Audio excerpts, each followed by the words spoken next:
ऐसा कंटेंट रखते हैं जो कि अभी तक हुआ नहीं रियाज सेशन में, ना तो मॉर्निंग सेशंस में और ना ही इवनिंग सेशन में। तो बट हाँ, आज का कंटेंट बहुत ज़्यादा हैवी होने वाला है, मगर ये गाने के सेंस में नहीं होगा, मगर आपके गाने को सजाने के लिए जो तमाम चीज़ें इस्तेमाल होती हैं उसके बारे में बहुत अच्छी नॉलेज होगी। और जब आप लाइव गाते हैं कहीं पर भी, तो आपके साथ साजिंदे बहुत होते हैं, तो उनको भी समझने में आपको काफ़ी ज़्यादा हेल्प मिलेगी। और अगर आप हारमोनियम बजा कर गाते हैं तो भी आपको बहुत ज़्यादा हेल्प मिलेगी।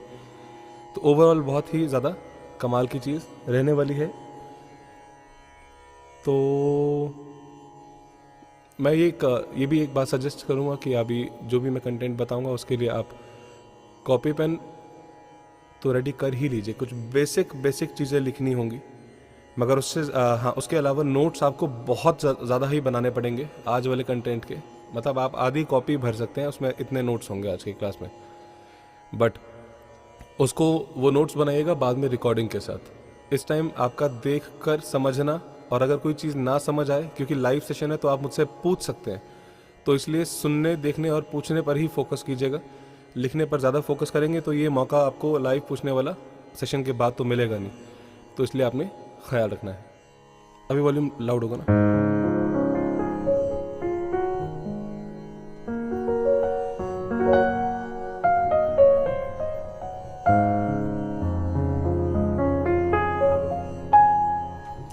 ज़्यादा लाउड तो नहीं आ रहा?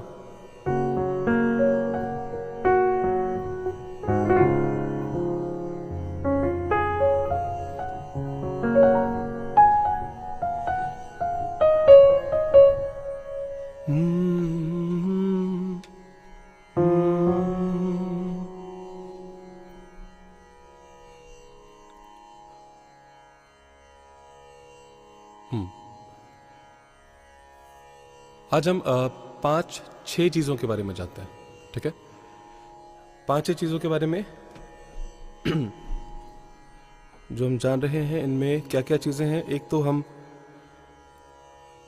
वेस्टर्न में, मतलब बेसिक चीज़ों से शुरू करेंगे। इसमें सभी के लिए कंटेंट रहेगा। जो लोग बिल्कुल नहीं जानते उनके लिए भी होगा, और जो लोग जानते हैं उनके लिए भी होगा, और जो लोग बहुत ज़्यादा जानते हैं उनके लिए भी होगा। तो सभी के लिए इसमें कंटेंट हो जाएगा। तो सबसे पहले तो हम वेस्टर्न नोट्स का नाम क्या क्या है, जो हम, क्योंकि हारमोनियम जो हम यूज़ करते हैं, ये हम कहते तो भारतीय शास्त्रीय संगीत के नाम पर ही हैं, इसको यूज़ भी वैसे ही करते हैं, मगर हम जाने अनजाने में बजा वेस्टर्न के अंदाज में ही रहे होते हैं। ये इंडियन इंस्ट्रूमेंट है भी नहीं वैसे। तो सेम चीज़ हम सबसे पहले एक बेसिक थ्योरी से स्टार्ट करेंगे। किस स्वर को क्या बोलते हैं और क्या क्या नहीं बोलते हैं, कैसे बोलते हैं, और उसके बाद फिर कॉर्ड्स की थ्योरी भी आज हम जानेंगे, उसको प्ले करके भी जानेंगे। कॉर्ड्स क्या क्या होते हैं, कैसे कैसे बजाए जाते हैं, किस किस तरह से उनका यूज़ किया जाता है। दूसरा, नेक्स्ट, गाने में कॉर्ड्स बनते कैसे हैं, और किसी भी कॉम्पोजिशन के अंदर कौन कौन से कॉर्ड्स लग सकते हैं वो कैसे डिसाइड करते हैं। उसके अलावा कॉर्ड्स के बहुत सारे वेरिएशंस भी होते हैं, तो उसके बारे में हम जानेंगे।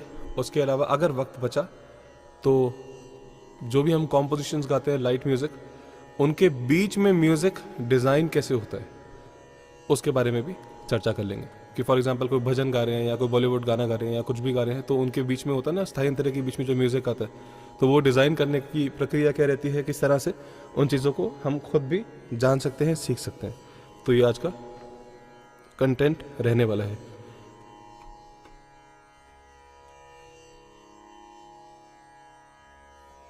नहीं,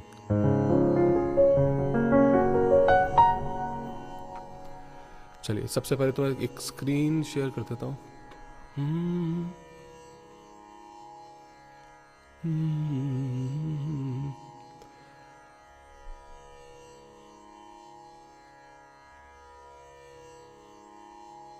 ओके, ये स्क्रीन पर आप देख पा रहे हैं सॉफ्टवेयर, और ये पियानो जो है ये हिलता हुआ नजर आ रहा है आपको?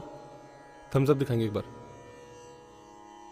डन। अच्छा, मैं कोई अभी की बजा रहा हूँ, तो यहाँ पर जैसे डब्ल्यू लिखा हुआ है, ए टी लिखा हुआ है, तो जब मैं कीबोर्ड में प्रेस कर रहा हूँ तो ये आपको बजता हुआ दिख रहा है, और एफ नोट भी दिखेगा। दिख रहा है आपको?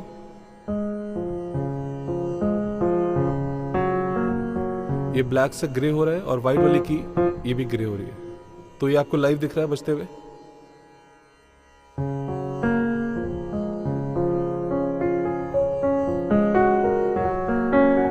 ठीक है, इस कीबोर्ड को ऐसे थोड़ा फुल लेंथ कर देते हैं।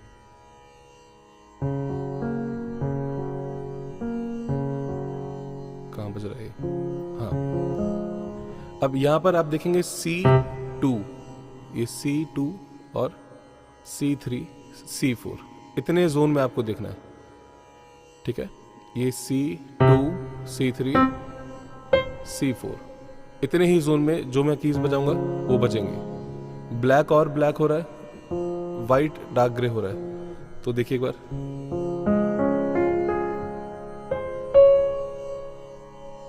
ठीक है।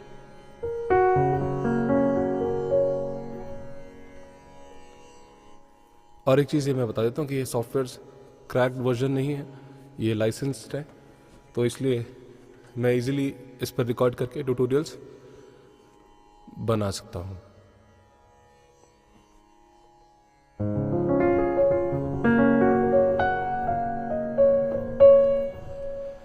तो सबसे पहले एक चीज़ हम जानते हैं, और मैं मैसेजेस को, सॉरी अभी ये बीच में अटक गया था क्या? अभी भी आपको स्क्रीन दिख रही है? अब नहीं दिख रही होगी ना? दिख रही है? ओ, फिर तो अच्छी बात है।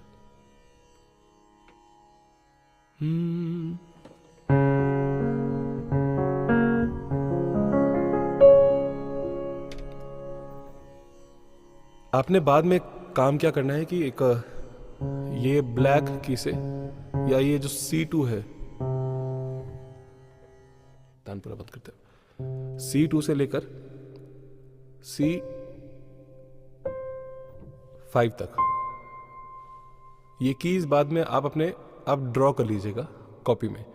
ठीक है, C2 से C5 तक।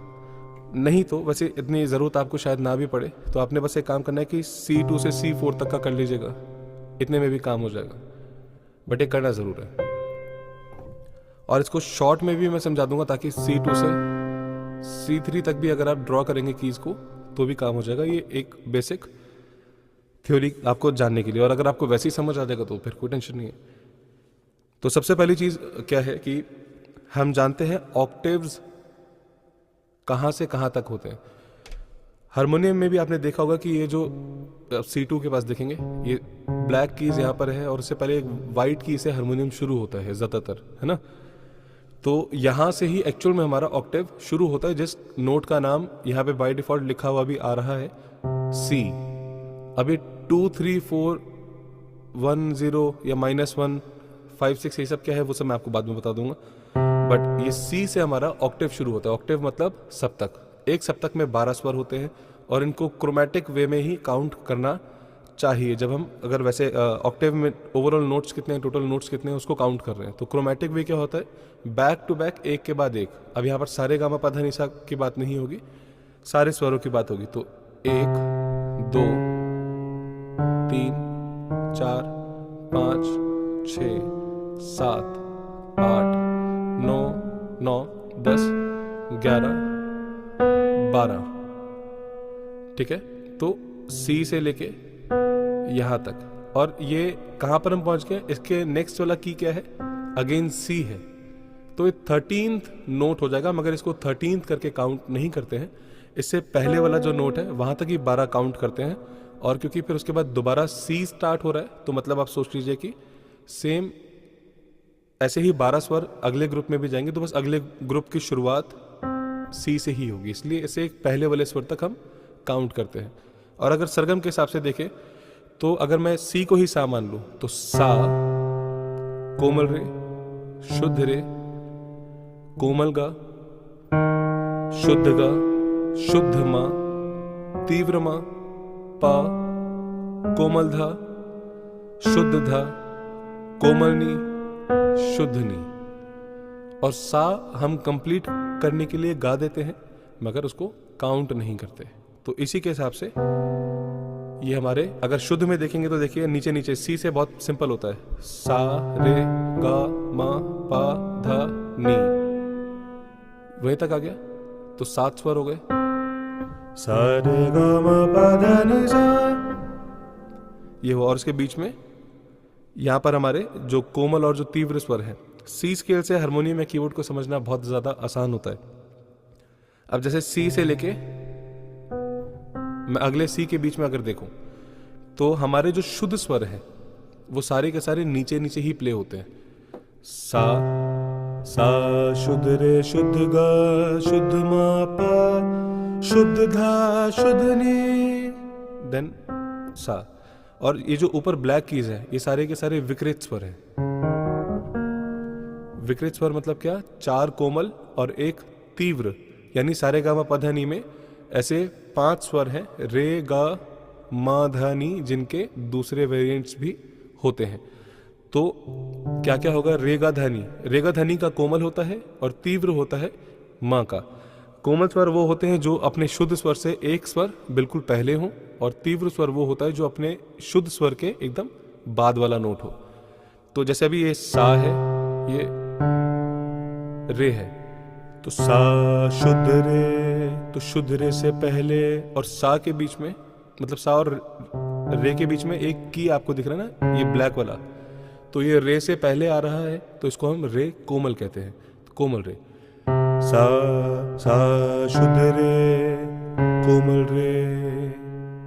ऐसी कोमल किस किस का होगा? रे गा धानी का। तो अगर ये रे का तो आपने देख लिया, अब एक गा की अगर हम बात करें तो गा का कोमल कौन सा होगा? शुद्ध रे और गा के बीच में ये ब्लैक वाला, तो सा शुद्ध गा, सा शुद्ध गा कोमल गा। अब ऐसे अगर अब रेगा हो गया, धा और नी भी कोमल होते हैं, तो ये प आ गया, प और धा के बीच में, प और शुद्ध धा के बीच में ये एक ब्लैक की है, तो ये धा से पहले है, तो इसको हम बोलेंगे कोमल धा। सा अगर ये है तो पा, ये है शुद्ध धा है तो कोमल धा। सुर भी अलग है ना, शुद्ध धा कोमल धा। ऐसे ही ये अगर नी है, शुद्ध नी, तो इससे पहले वाला कोमल नी। ये 4 कोमल हो गए, और एक बचा हमारा तीव्र, जो कि मैंने आपको कहा था एक दूसरा वेरिएंट भी होगा, वो होगा माँ का। तो वो होगा तीव्र, तो यानी कि उससे शुद्ध स्वर से एक आगे वाला होगा। अब क्योंकि अगर ये सा है तो माँ ये शुद्ध हुआ, और माँ के बाद वाला ये तीव्र माँ, माँ शुद्ध माँ तीव्र माँ। तो सा कोमल रे शुद्ध रे कोमल गा शुद्ध गा शुद्ध माँ तीव्र माँ, पा कोमल धा शुद्ध धा कोमल नी शुद्ध नी, देन सा हुआ। अब ये सा से लेके सा के बीच में, मतलब सी से लेके सी के बीच में आपने 7 शुद्ध देख लिए, कोमल तीव्र भी आपने देख लिया। अब सेम कीज का डिजाइन अगर आप देखें कि जैसे सी से लेके सी तक इनके बीच में ये 5 ब्लैक्स आ रहे, ये जो एक तो ये 2 एक साथ है और ये 3 एक साथ, ये 5 ब्लैक्स आ रहे हैं, और उसके नीचे 7 वाइट्स आपको काउंट करने हैं। 1 2 3 4 5 6 7। अब सेम चीज हम देखेंगे जो C3 लिखा हुआ है ना स्क्रीन पे, तो C3 से C4 तक भी सेम स्ट्रक्चर है। तो ये देखिए, ये C3 प्रेस किया मैंने और C4 मैंने प्रेस किया।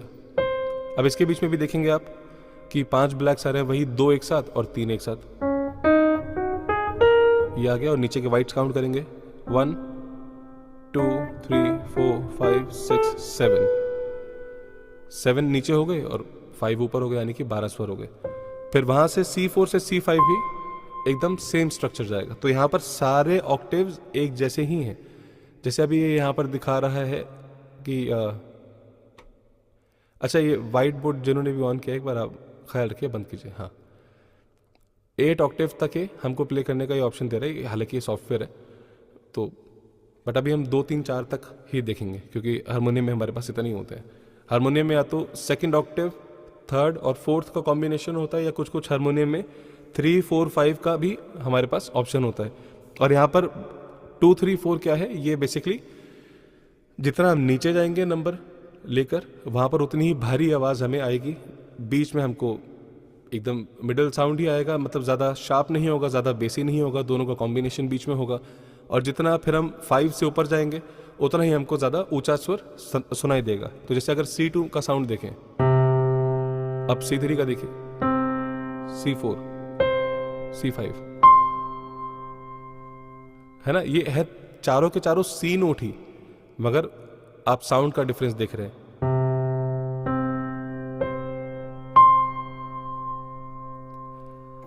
तो अब यहां पर जो C2 लिया गया है, हारमोनियम के हिसाब से इसको मंद्र सप्तक कहा गया है। मैं आपको दोनों चीजें, दोनों भाषाएं मिक्स करके ही बता रहा हूं, क्योंकि प्रॉपर वेस्टर्न भी नहीं रख रहा हूं और प्रॉपर इंडियन भी नहीं रख रहा हूं, तो दोनों मिक्स कर रहा हूं ताकि आप चीजें अच्छे से समझ पाए। तो ये C2 से लेके C3 या इससे एक नोट पहले, अभी इसका नाम क्या मैं बताऊंगा, यहां तक मंद्र सप्तक, फिर C3 से लेके C4 से एक की पहले ये मध्य सप्तक, C4 से लेके C5 से एक नोट पहले यहां तक तार सप्तक। ठीक है, यहां तक चीजें क्लियर हो गई है? एक बार थम्स अप दिखा देंगे। डन। तो यहां तक सप्तक के बारे में आपको पता लग गया, सप्तक में स्वर कैसे हैं और इनमें कोमल कौन से है, शुद्ध कौन से है, तीव्र कौन सा है, ये आपको बखूबी अब मालूम हो गया है। अब आता है इन सब कीज को मैंने सारे गामा पा धा नी सा का रेफरेंस लेकर तो आपको समझा दिया, मगर उसके अलावा जो एक्चुअल में वेस्टर्न में जिस नाम से इनको पुकारा जाता है उसके बारे में हम अभी बात करते हैं। तो यहाँ पर ए से लेके, मतलब जो हमारे इंग्लिश के अल्फ़ाबेट्स होते हैं, ABCDEFG, जी तक ही अल्फ़ाबेट्स इसमें इस्तेमाल किए गए हैं। उन्हीं के आधार पर इन सभी का नाम आपको देखने को मिल जाएगा। अब जैसे कि जैसे हमारे भारतीय शास्त्रीय संगीत में कोमल तीव्र का ऑप्शन है हमारे पास, उसी तरीके से वेस्टर्न में जो शुद्ध स्वर होते हैं उनको नेचुरल नोट्स कहा जाता है, और जो हमारे कोमल स्वर होते हैं उनको वेस्टर्न में फ्लैट नोट्स कहा जाता है। जो हमारे भारतीय शास्त्रीय संगीत में तीव्र स्वर है जैसे माँ, तो उसको वेस्टर्न में शार्प नोट कहा जाता है। तो यहाँ पर भी सेम वेरिएंट्स हमारे पास अवेलेबल होंगे। हाँ, बस किसी किसी का नाम थोड़ा सा ये होगा कि अब ज़रूरी नहीं है कि रेगा धनी कोमल का ही वेस्टर्न में भी वेरिएंट हमारे पास होगा, ज़रूरी नहीं है, बट ज़्यादातर आप देखेंगे अभी आपको कॉन्सेप्ट समझ में आएगा। तो अब यहाँ पर आप देख रहे हैं कि ये C2 C3 के बीच में 5 ब्लैक्स आपको नजर आ रहे हैं। ये एक 2 ब्लैक का कॉम्बिनेशन और एक 3 ब्लैक का। तो ये जो 3 ब्लैक का कॉम्बिनेशन है, इसको अभी ऐसा सोच के चलते हैं कि मतलब नंबर दे देते हैं। ये ब्लैक की C2 से C3 के बीच में ब्लैक की जो फर्स्ट नंबर पर आ रहा है उसको फर्स्ट ब्लैक बोल देते हैं। ठीक है, फर्स्ट ब्लैक, ये second black, third, fourth, fifth. तो जो थर्ड और फोर्थ के बीच में ये जो वाइट की आ रहा है, यहां से शुरू होता है हमारा ए, अल्फाबेट ए। तो यहां से सिर्फ नीचे नीचे अगर आप वाइट कीज को काउंट करेंगे तो आप ए से लेके जी तक सिंपली आप वाइट कीज को काउंट करके बैक टू बैक देख सकते हैं। तो एक बार दोबारा बता रहा हूं, first black, second black, third black, fourth black, fifth black. तो फोर्थ और फिफ्थ के बीच में वाइट की, ये ए हुआ। अब ये वाला वाइट ए, इसका नेक्स्ट वाइट बी होगा, बी। ये सी यहां पे बाय डिफॉल्ट लिखा है, सी। इसका नेक्स्ट वाइट होगा डी, इसका नेक्स्ट वाला वाइट होगा ई, ई के बाद आता है एफ, एफ के बाद नेक्स्ट वाइट जी। अब जब जी आ गया तो आपने देखा कि दोबारा से ऊपर वही 1 2 3, ये 3 ब्लैक्स आ गए हैं। तो वापस से फोर्थ और फिफ्थ ब्लैक के बीच में ये वाला नोट वापस से ए हो जाएगा। तो ए से लेके जी तक ही होगा, है ना। तो दोबारा एक बार देखते हैं, ये फोर्थ ब्लैक शुरू से काउंट करते हैं, 1 2 3 4 5। 4 और 5 के बीच में वाइट की, ये हो गया हमारा ए नोट। तो A B C D E F G. समझ आ रहे हैं यहां तक? और कीज बजती हुई भी आपको स्क्रीन पर दिख रही है? परफेक्ट। अच्छा, जिस तरह से मैंने आपको बोला था कि हमारे पास कोमल और तीव्र स्वर होते हैं, यानी कि उन्हीं स्वरों का दूसरा वेरिएंट भी हमारे पास मौजूद होता है। तो यहाँ पर अब वाइट कीज आ गए, तो यहाँ पर वाइट कीज के अंदर आप देखें कि ए से लेके ए तक जो वाइट कीज आ रही हैं उनके बीच में कितने ब्लैक्स आपको देखने को मिल रहे हैं। जैसे कि ये था ए नोट, है ना, ए से लेके ये वाला ए, ये दोनों ए नोट ही हैं। फोर्थ और फिफ्थ के बीच में वाइट, ये भी फोर्थ फिफ्थ के बीच में वाइट। ब्लैक कीज को हमेशा 5 तक हम काउंट करते हैं। ये जो 2 एक साथ हैं इनको 1 2 बोलते हैं, ये जो 3 ब्लैक एक साथ हैं इनको 3 4 5 बोलते हैं। तो 4 5 के बीच में ये ए, ये वाले 4 5 के बीच में ए। तो अब इनके बीच में कितने ब्लैक कीज आपको देखने को मिल रहे हैं? 1 तो ये वाला हुआ, 2 3 4 5। यहां पर भी आपको 5 ब्लैक कीज देखने को मिल रहे हैं। ये सेम वैसे काम करते हैं जैसे कि हमारे भारतीय शास्त्रीय संगीत में 12 स्वर हुए। तो 12 स्वर के अलावा 12 स्वर में भी 7 हमारे शुद्ध हो गए। यहां पर भी अगर आप काउंट करेंगे, देखिए ए से लेके जी तक कितने हो रहे हैं notes? 1 2 3 4 5 6 7, A B C D E F G 7। और इनके बीच में मतलब अभी यहाँ तक हम इसको ए तक ले लेंगे, ए को काउंट नहीं करेंगे, बट इसके बीच में हमारे पास वही 5 ब्लैक्स आ रहे हैं, 2 3 4 5। ठीक है, अभी वैसे ही समझने की बस कोशिश कर रहे हैं, आपको आसानी हो इसलिए मैं ये कॉन्सेप्ट अभी समझा रहा हूँ, इस तरह से समझा रहा हूँ। अब मैंने जैसा कि आपको बताया कि जो भी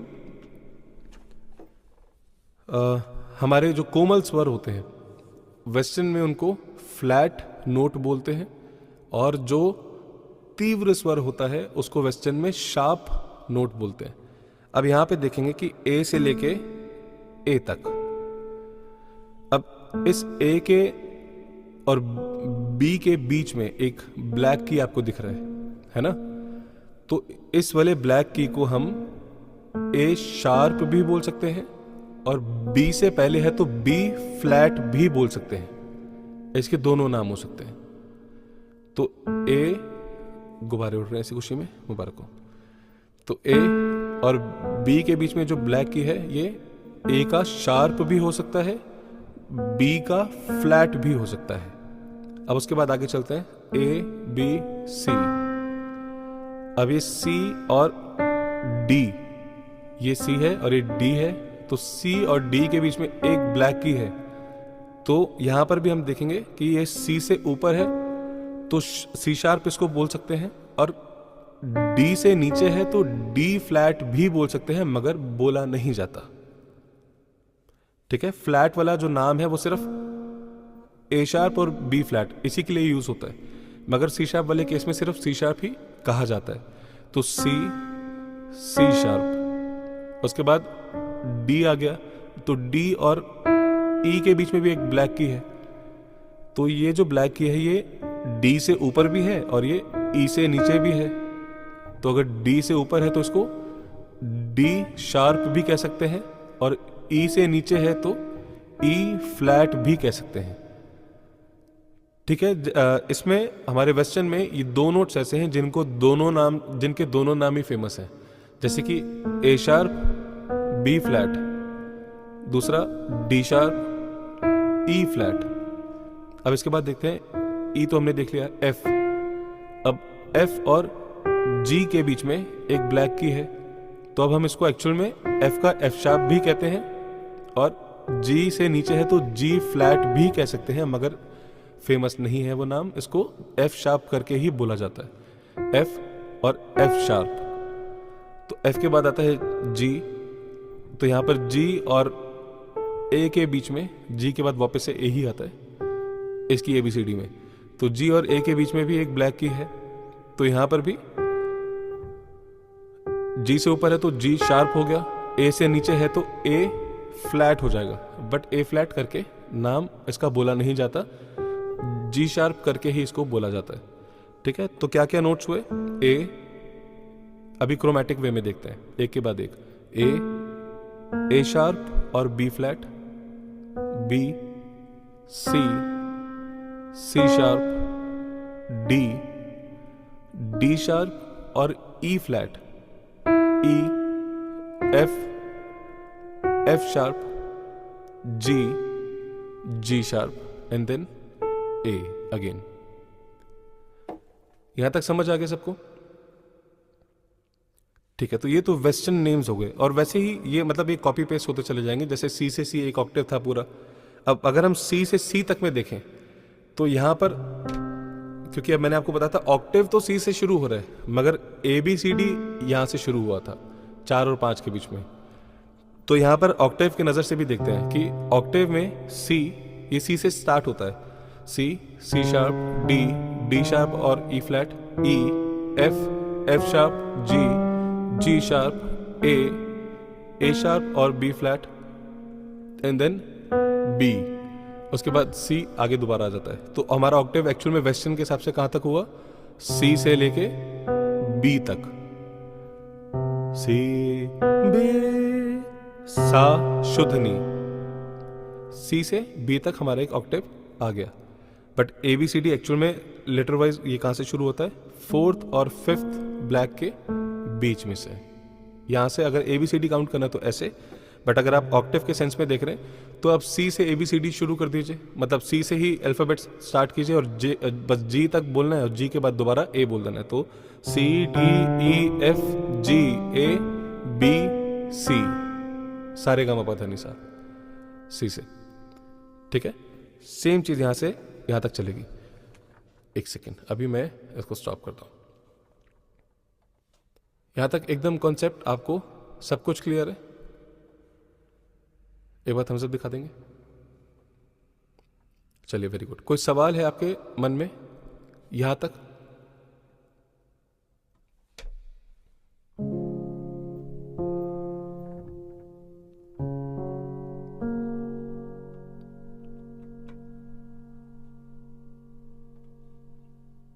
ठीक है, तो हम आगे बढ़ते हैं। वापस से मैं स्क्रीन शेयर कर देता हूं। ओके, हम वापस उसी स्क्रीन पर आ गए। एक बार दोबारा मैं चेक करने के लिए बोल देता हूं। आपको कीज हिलते हुए दिख रहे हैं?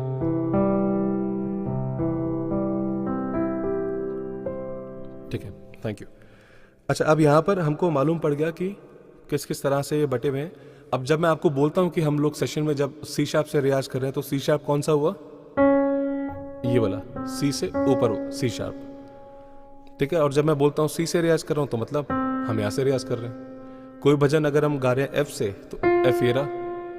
तो अब मैं आगे से जो भी नाम आपको बोलूंगा कि हम इस सुर से रियाज कर रहे हैं, अब आपको मालूम होगा कि जब आप अगर आपके पास भी हारमोनियम है तो आप वहां से आप देख सकते हैं कि अच्छा इस वाले स्वर से हम गा रहे हैं, आपको नाम मालूम हो जाएगा।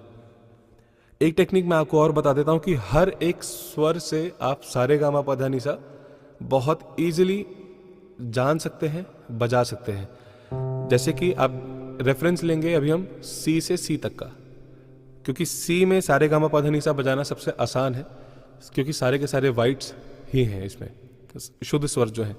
तो सा, रे, गा, मा, पा, धा, नी, सा। ठीक है, अब यहां पर आपने एक चीज बस नोटिस करनी है कि सारे गामा पा धा नि सा जब आप शुद्ध स्वरों में बजा रहे हैं तो हर एक स्वर में बीच में गैप कहां पर कितना है और कहां पर नहीं है, इस चीज को आप रट लीजिए बस।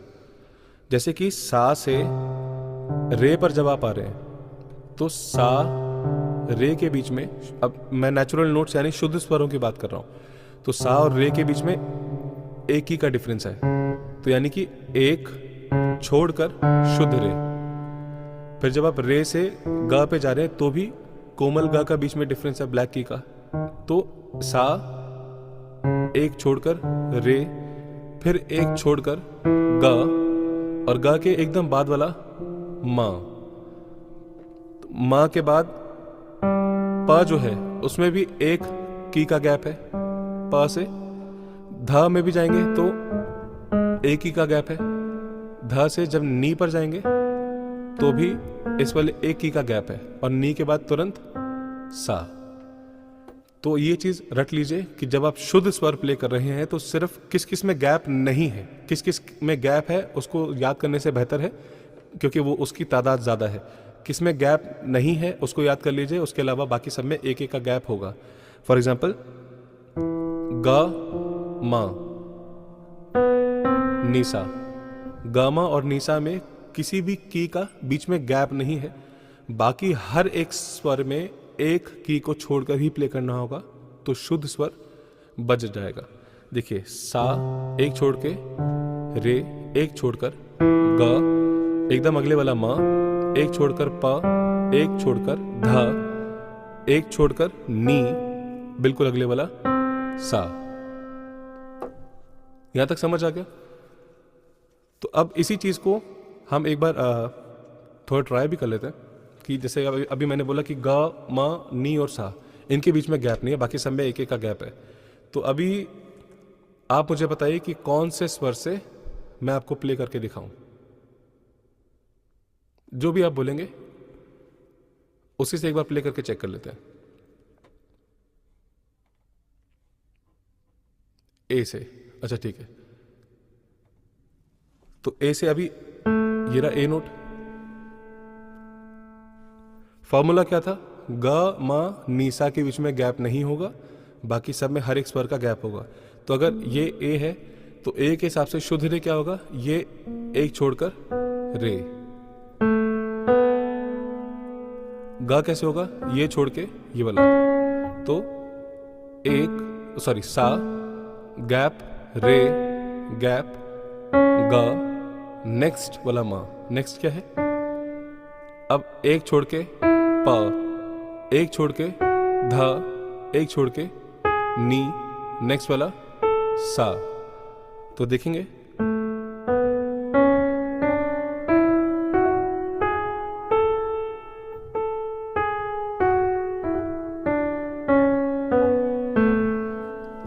ठीक है। अब किसी और स्वर में भी चेक करते हैं। आप बताइए किस स्वर में चेक करना है, क्योंकि ऐसा ना हो ना कि लकीली ये फिट बैठ गया हो। तो हमको जहां जहां आपको डाउट लगता है आप पूछ सकते हैं। एफ और जी शार्प, ठीक है। तो एफ नोट कौन सा है हमारा? ये वाला है ना, ये एफ शार्प, ये एफ। सी लिखा है सी डी ई एफ।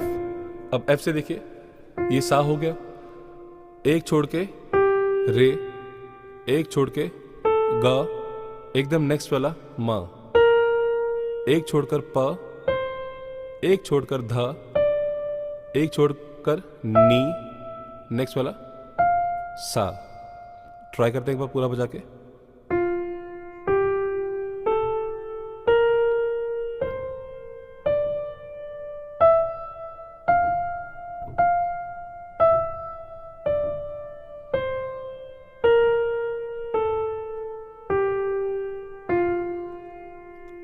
ठीक है, अभी जी शार्प से ट्राई करते हैं। जैसे आपने लिखा, तो जी शार्प, चलिए सेकंड ऑक्टेव का लेते हैं। ये रहा जी शार्प। एक छोड़कर रे, एक छोड़कर ग, नेक्स्ट वाला म, एक छोड़कर प, एक छोड़कर ध, एक छोड़कर नी, नेक्स्ट वाला सा। तो ट्राई करते हैं।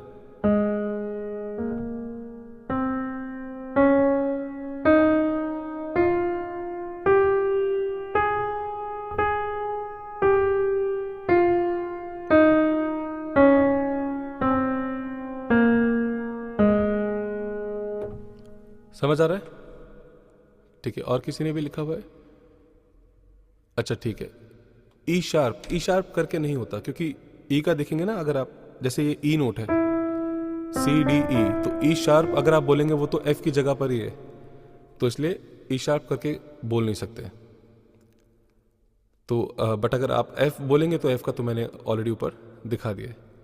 फिर से वापस एक बार स्टॉप करता हूं। हाँ, कॉन्सेप्ट एकदम क्लियर, परफेक्ट।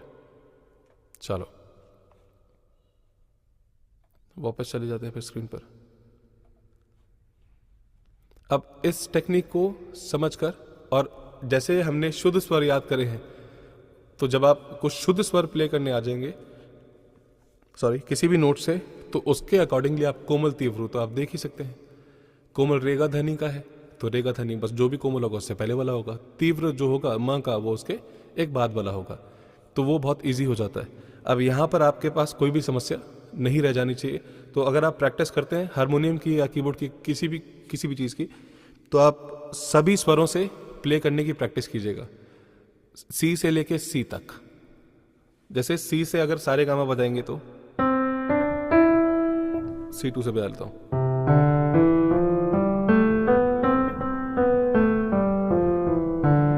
सी शार्प से,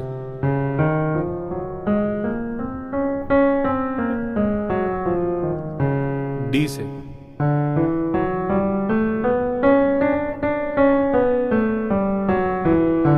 डी शार्प से या ई फ्लैट,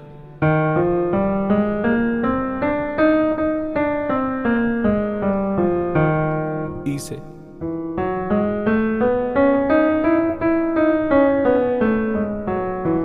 एफ,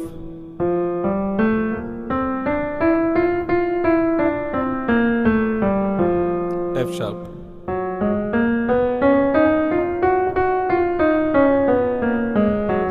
जी,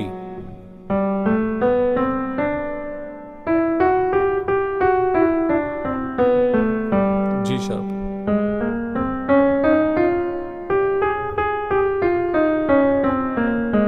ए,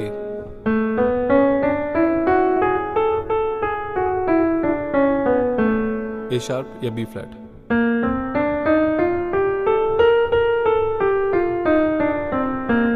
बी,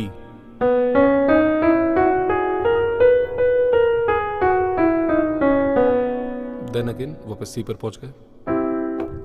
ठीक है, तो यहां से आपको इस तरह से आपको पूरा रियाज अगर आपका हो जाता है तो आपको हारमोनियम प्लेइंग में या कीबोर्ड बजाने में काफ़ी ज़्यादा हेल्प मिल जाएगी। हालांकि ये पियानो बजाने की टेक्निक एकदम अलग होती है, इसमें दोनों हाथ यूज़ होते हैं, left and right, but harmonium में राइट हैंड यूज़ होता है। तो इसलिए मैं आपको एक ही तरह से आपको बता रहा हूँ ताकि आप इजीली समझ पाएं।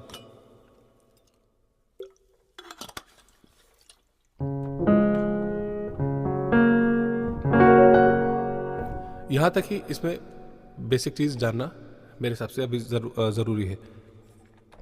इसके बाद फिर इसकी एक्सरसाइजेस शुरू हो जाती हैं, उल्टा सीधा शुरू होगी, इसे प्रैक्टिस।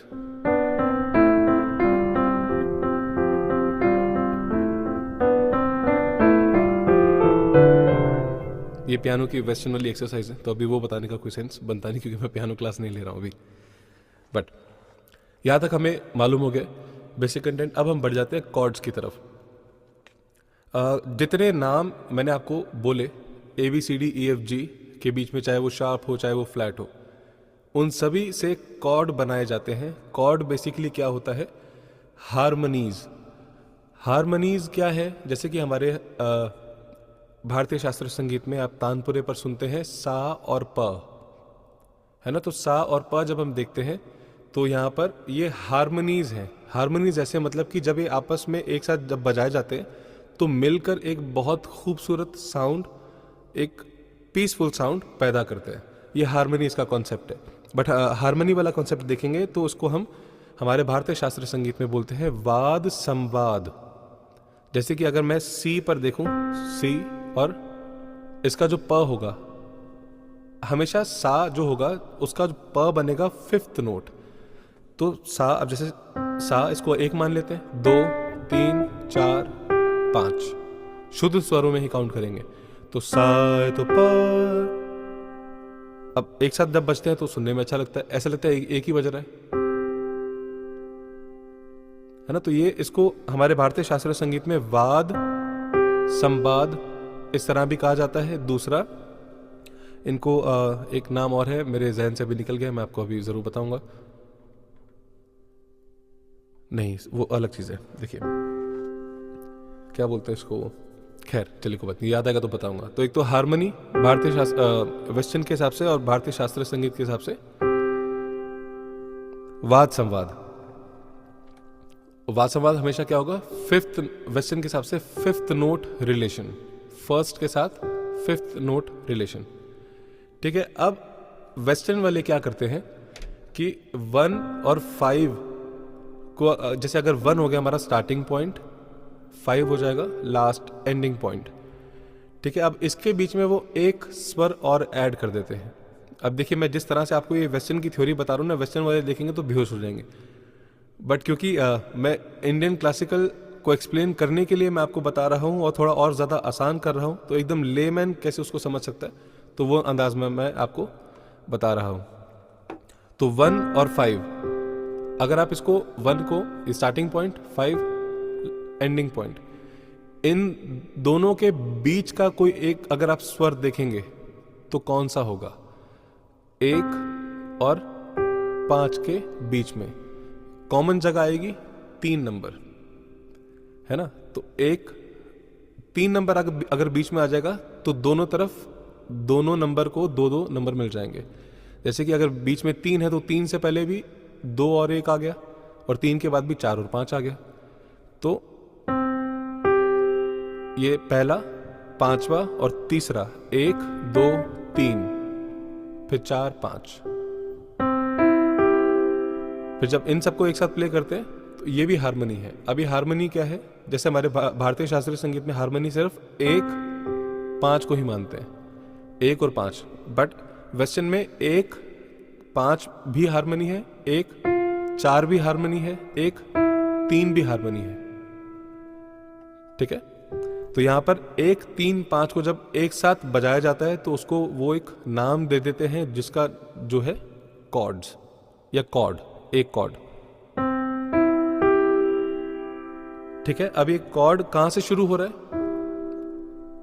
ये कौन सा नोट है? सबसे पहला नंबर कौन सा है? सी, है ना? तो ये ओवरऑल सी का ही कॉर्ड कहलाएगा। अब बस हमको ये ख्याल रखना है कि अगर सा और प, जैसे सी का प क्या बन रहा है? G note, C D E F G, C G मतलब सापा। बीच में थर्ड नोट जो है ये क्या है? C D E. तो कॉर्ड कौन सा बना? सी ई जी। अब ये अगर हम भारतीय शास्त्रीय संगीत के हिसाब से देखेंगे तो हमारा शुद्ध ग लग रहा है ना बीच में। तीसरा नोट तो ग होता है। अगर ये सा है और ये पा है तो ये ग हुआ। बट ग कौन सा है? कोमल है या शुद्ध है? शुद्ध है ना? तो इसलिए हम बोलेंगे सी मेजर कॉर्ड। जब भी किसी कॉर्ड के अंदर शुद्ध ग लग रहा होगा, ये ग चेंज होने से नाम चेंज हो जाता है। बट अगर जैसे ओवरऑल ऐसे बोलेंगे सागा पा, किसका सागा पा? सी का सागा पा।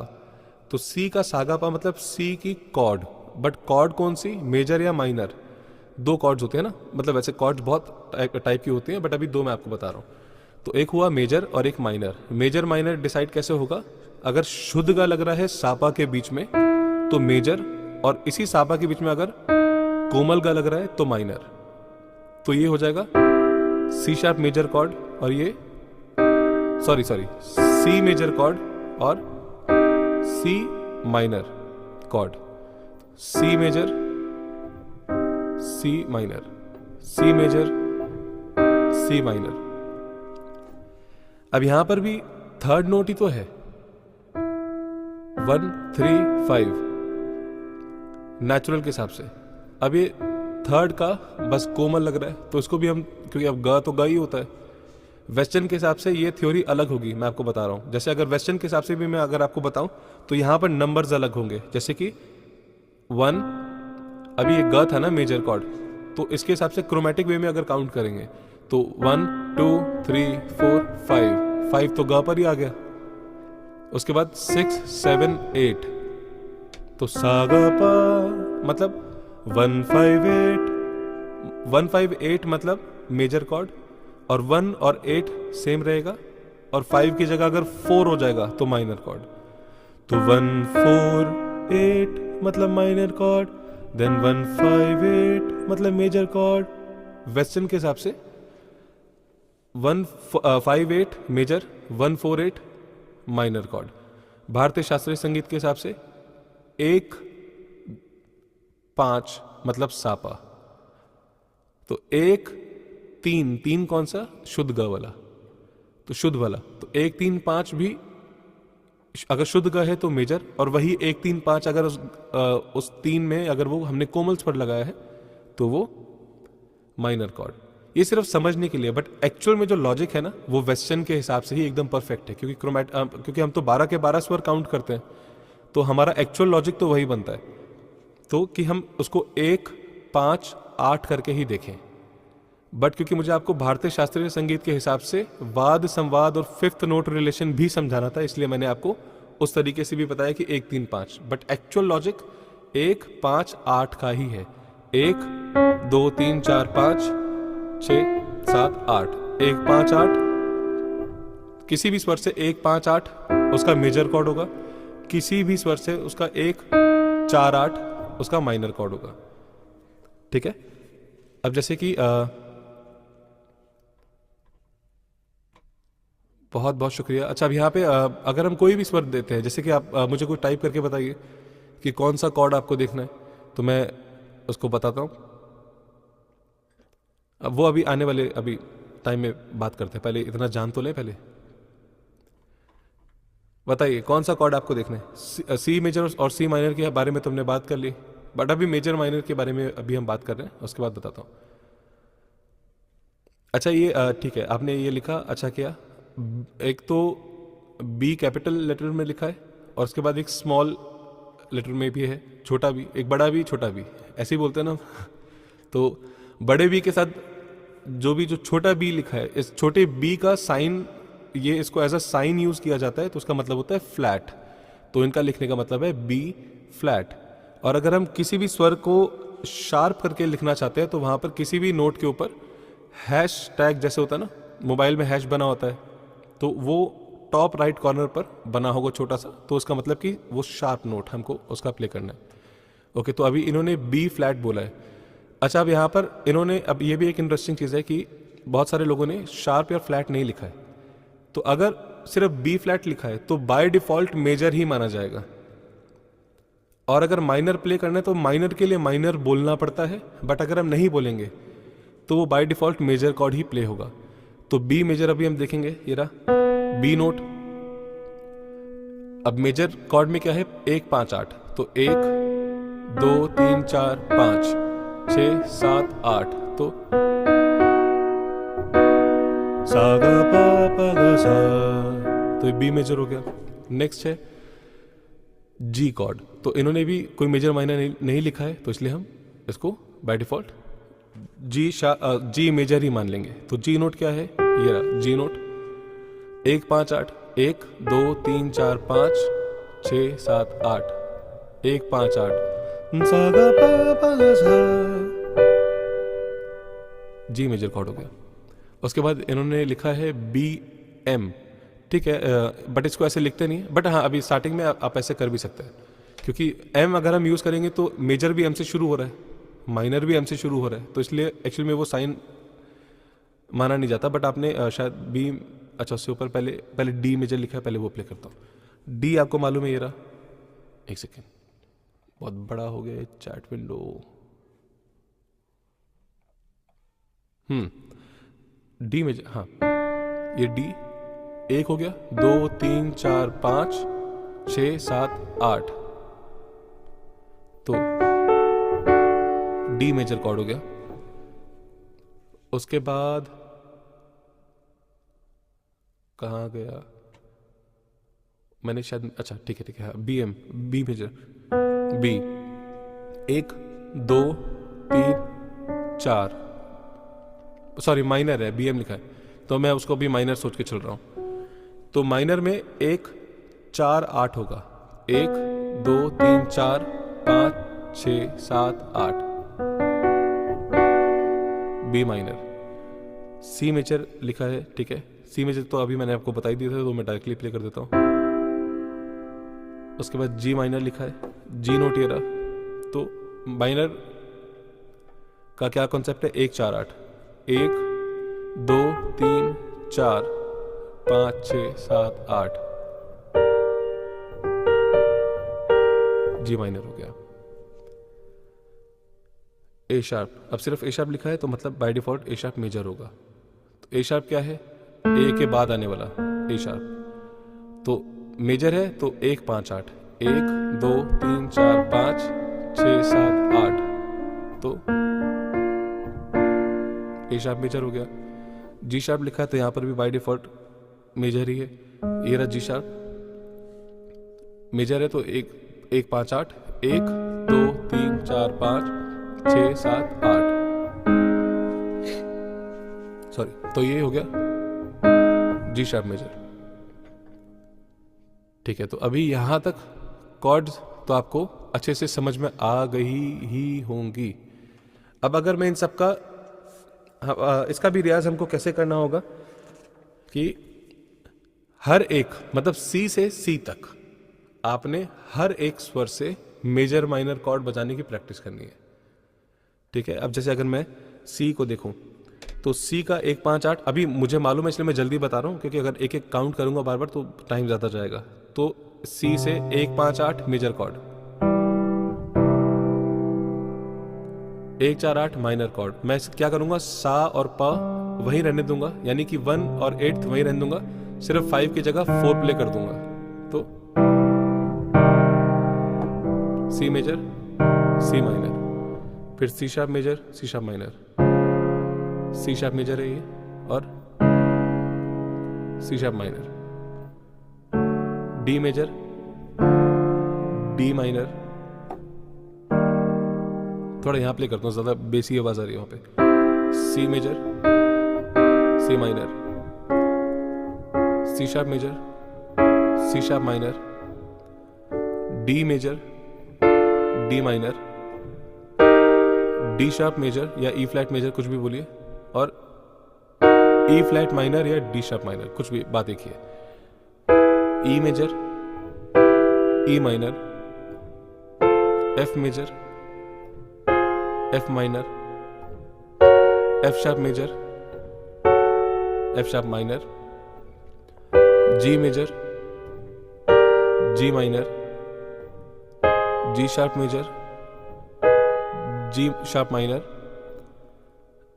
ए major, A minor, A sharp major और B flat major, A sharp minor और बी फ्लैट माइनर, बात एक ही है।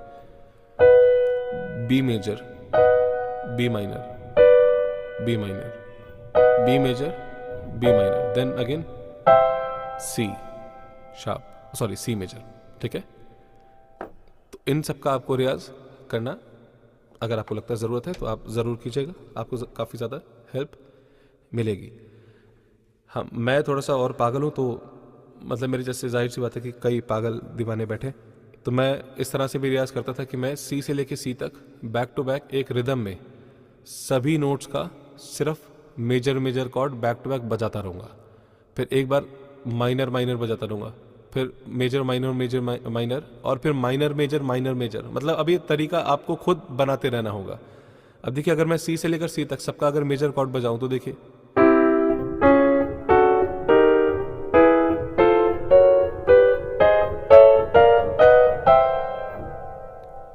सी से लेके सी तक का सबका मैंने मेजर कॉर्ड बजा दिया। अब सबका माइनर कॉर्ड,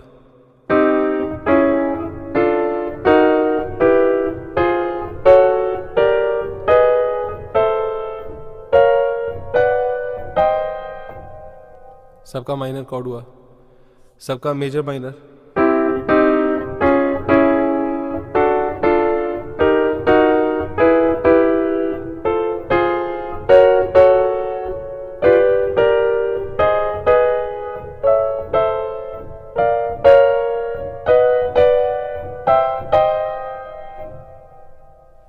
ये थोड़ा एडवांस भी हो जाएगा, थोड़ा कॉम्प्लिकेटेड भी हो जाएगा, बट मैं आपको बस तरीका बता रहा हूँ कि इस तरह से हम रियाज कर सकते हैं। मेजर माइनर के अलावा भी 2 चीज़ें मैं आपको और बता देता हूँ, काम ही आएगा, क्योंकि रागों में हमारे भारतीय शास्त्रीय संगीत में एक तो वेरिएशंस बहुत है। कई रागों में ग ही नहीं लगता, तो आप फंस जाएंगे क्या कॉर्ड बनाए।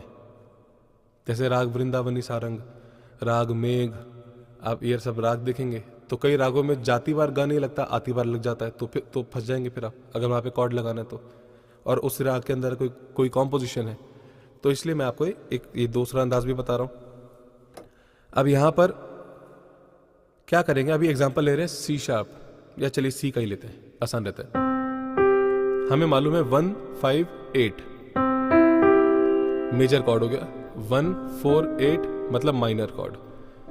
अब हम यहाँ पे क्या करेंगे कि हमारा 1 और 8 अधिकतर मतलब 99% केसेस में सारे कॉर्ड 1 और 8 स्टार्टिंग और एंडिंग पॉइंट यही रहेगा। एक कॉर्ड अलग होता है जिसको डिमिनिश्ड कॉर्ड कहते हैं, उसके बारे में अभी मैं लास्ट में चर्चा करता हूँ। बट अभी फर्स्ट एंड एट्थ नोट। अब यहाँ पर एक वेरिएशन कर देते हैं कि जो बीच का फिफ्थ नोट है, यानी कि शुद्ध का, या अगर फोर्थ है तो कोमल का, जो भी है, तो बीच का जो नोट है उसको हटा देते हैं, उसको कर देते हैं सस्पेंड, मतलब निकाल देते हैं उस ग्रुप से। तो 1 और 8 के बीच में इसको सस्पेंड कर दिया और इसकी जगह नोट लगाया 4। 4 किस हिसाब से काउंट कर रहे हैं? नेचुरल नोट के हिसाब से, क्रोमैटिक वे में नहीं। फोर्थ वेस्टर्न में भी नेचुरल के हिसाब से काउंट किया जाता है। जैसे मैंने आपको 135 बोला था नेचुरल के हिसाब से, और क्रोमैटिक के हिसाब से 158, नेचुरल नोट के हिसाब से 135, क्रोमैटिक के हिसाब से 158। कॉन्सेप्ट आपको ये समझना है। तो अब यहाँ पे नेचुरल में अगर देखें वेस्टर्न में, तो 1 और 5 हो गया प, जिसको हम क्रोमैटिक वे में 1 और 8 भी बोल रहे थे। बात एक ही है, बहुत ध्यान लगा कर सुनना होगा, नहीं तो कंफ्यूजन होगी। 1 8 क्रोमैटिक वे में है, 1 5 नेचुरल नोट्स के वे में है। ठीक है, तो अभी जो ये वाला कॉर्ड है ये हम नेचुरल के उसमें सेंस में समझ रहे हैं। तो 1 5। अब हमने जो बीच का ग नोट था उसको हमने सस्पेंड कर दिया, उसकी जगह हम लगा रहे हैं म। भारतीय शास्त्रीय संगीत के हिसाब से जैसे 1 और 5 या 1 और 8 मतलब क्या हुआ? सापा। तो बार बार मुझे बोलना पड़ेगा, ठीक है। नेचुरल नोट्स के हिसाब से 1 5 सापा, क्रोमैटिक के हिसाब से 1 8 सापा। तो अब यहां पर हम ग को सस्पेंड कर रहे हैं और म लगा रहे हैं, और नेचुरल नोट्स के हिसाब से म कौन से नंबर पर है? 1 2 3 4। तो म 4 नंबर पर, तो क्या बना? सा म पा। और नेचुरल नोट्स की गिनती के हिसाब से 1 4 5। क्रोमैटिक की गिनती के हिसाब से 1 6 8। तो इसको बोलते हैं सस्पेंडेड 4, या शॉर्ट फॉर्म में लिखा जाता है सस 4, SUS 4। बट किसका सस्पेंडेड 4 है? सी का। पहला नोट नाम उसी का चलेगा, तो सी का सस्पेंडेड 4। सस्पेंडेड 4 मतलब सा म प। ठीक है। नेचुरल नोट्स के हिसाब से 1 4 5, क्रोमैटिक के हिसाब से 1 6 8। तो सा म प। अब सस्पेंडेड एक और तरीके से भी होता है। अभी हमने क्या करा कि ग को सस्पेंड किया तो उससे एक आगे वाला स्वर लिया म। अब ग को सस्पेंड करके हम एक पीछे वाला स्वर भी ले सकते हैं, तो हो जाएगा रे। तो सा रे प। ये होगा। अगर हम नेचुरल नोट्स के हिसाब से काउंट करेंगे तो 1 2 हो जाएगा शुद्ध रे, और 5 प। तो सा रे प 1 2 5 according to natural notes. Chromatic के हिसाब से 1 3 8, 1 3 8। बट क्योंकि इसका नाम है सस्पेंडेड 2, तो इसलिए 2, जब सस्पेंडेड 2 कहा गया है तो इसका मतलब कि नेचुरल नोट्स के हिसाब से इसको काउंट किया गया है। तो 1 2 3 4 5। तो 1 और 5 सेम रहेगा, और 3 लगा के मेजर कॉर्ड बनता है, उसको सस्पेंड करके 2 लगा दिया तो सारे पा। तो ये हो गया हमारा सस्पेंडेड 2। और सस्पेंडेड 4 सामा पा। ग हटा के म लगा दिया, सामा पा सस्पेंडेड 4। ग हटा के रे लगा दिया, सस्पेंडेड 2, सस्पेंडेड 2, सस्पेंडेड 4। ठीक है। शुक्र है कि रिकॉर्डिंग हो रही है, बाद में दोबारा इसको देख लीजिएगा तसल्ली से, क्योंकि ये अब यहां से कंफ्यूजन तो होनी ही होनी है। सी मेजर, सी माइनर, सी सस्पेंडेड 4, सी सस्पेंडेड 2। ठीक है।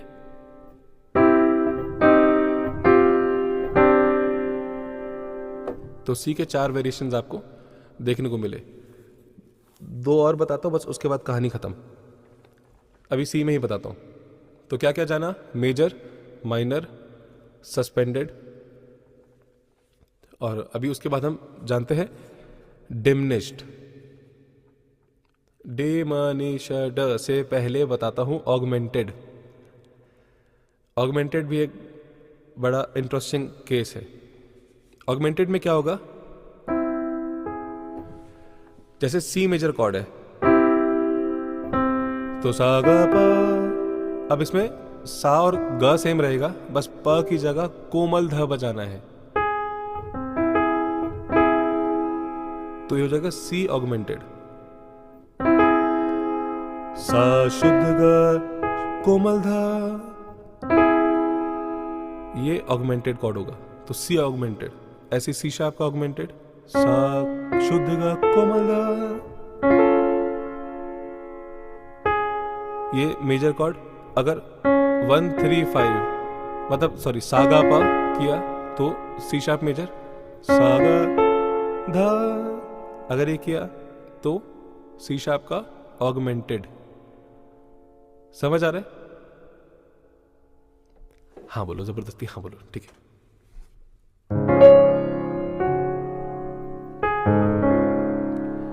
अभी एक बहुत जगह गानों में यूज होता है, हमको मालूम नहीं पड़ता है। जो भी राग चारुकेसी की कॉम्पोजिशन होगी अधिकतर उसमें ये सागा धा ऑगमेंटेड कॉर्ड बहुत अच्छे से यूज होता है। जैसे आपने अरिजीत सिंह जी का भी गाया हुआ ना गाना एक, जीना जीना जीना रे उड़ा गुलाल, तो वहां पर दरा रा रा दा दरा रा रा दा दा, तो ये कोमल धा पर आ रहा है, यहां पर ऑगमेंटेड बजाया हुआ है, दरा रा रा दा दा, तो सुनने में बहुत अलग सा लगता है। और यही बड़ी इंटरेस्टिंग चीज होती है कि यहाँ पर हालांकि कॉर्ड दूसरा भी बनेगा बट यहाँ पर ऑगमेंटेड लगा दिया गया है। एनीवेज, तो C sharp major, C sharp minor, sus 4 C का, सस 2 सी का ऑगमेंटेड, ठीक है। सॉरी, अब इसके बाद आता है डिमिनिश कॉर्ड। डिमिनिश कॉर्ड में 1 3 का कंसेप्ट रहता है। ये इसमें शुद्ध गा लगता ही नहीं है। आपने क्या करना है, इसका नंबर भी देखिए बड़ा वियर्ड सा है, सा 1 2 3 फिर 4 5 6 1 3 6, ये सी का डिमिनिश कॉर्ड होगा। मूवी में कोई भी सस्पेंस वाला जब सीन आता है ना तो यही वाला सुर बज रहा होता है, डिमिनिश कॉर्ड बजता है, सॉरी। ये इस तरह का सुर आपको सुनने को कई दफा मिलेगा सस्पेंस वाली जगह पर।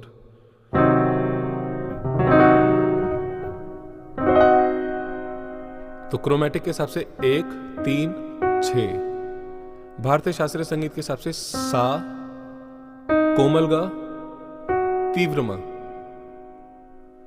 तो सा कोमल गा तीव्र मा तीनों एक साथ बजते हैं, तो किसी भी स्वर का डिमिनिश कॉर्ड हम बजा सकते हैं। सी शार्प का डिमिनिश कॉर्ड सा कोमल गा तीव्र मा, 5वें काले से अगर आप बजाते हैं तो सा कोमल गा तीव्र मा, किसी भी स्वर से सा कोमल गा तीव्र मा भारतीय शास्त्रीय संगीत के हिसाब से डिमिनिश कॉर्ड होगा। हे भगवान, एक चीज और बचा ही वही है, तो वही वो भी जान ही लो फिर। एक होता है 7th कॉर्ड भी होता है, 6th कॉर्ड भी होता है। चलो, सी मेजर आपको मालूम है ना, सी मेजर आपको मालूम है। इसके साथ 6th नोट, अगर नेचुरल नोट्स में हम काउंट करेंगे तो 6th नोट क्या होगा, ध। 1 2 3 4 5 6 ध। तो अगर इस सागा पा के साथ अगर आप ध भी ऐड कर देंगे तो ये सी मेजर 6th हो जाएगा, सी मेजर 6। तो सी मेजर तो है ही, साथ में आपने ध भी प्ले कर दिया, 6th नोट भी प्ले कर दिया, तो सी मेजर 6। साउंड भी अलग है ना। तो सी मेजर 6 फ्लेवर ऐड होता है। और वैसे अगर 6th के बजाय अगर आपने 7 ऐड कर दिया है, अच्छा ये मेजर में भी हो सकता है माइनर में भी हो सकता है, तो सी मेजर सी मेजर 6 और वैसे सी माइनर 6 भी हो सकता है। अब ये सी माइनर या ये माइनर 6 वाला कॉर्ड कौन से गाने में लगा है मैं आपको बताता हूं।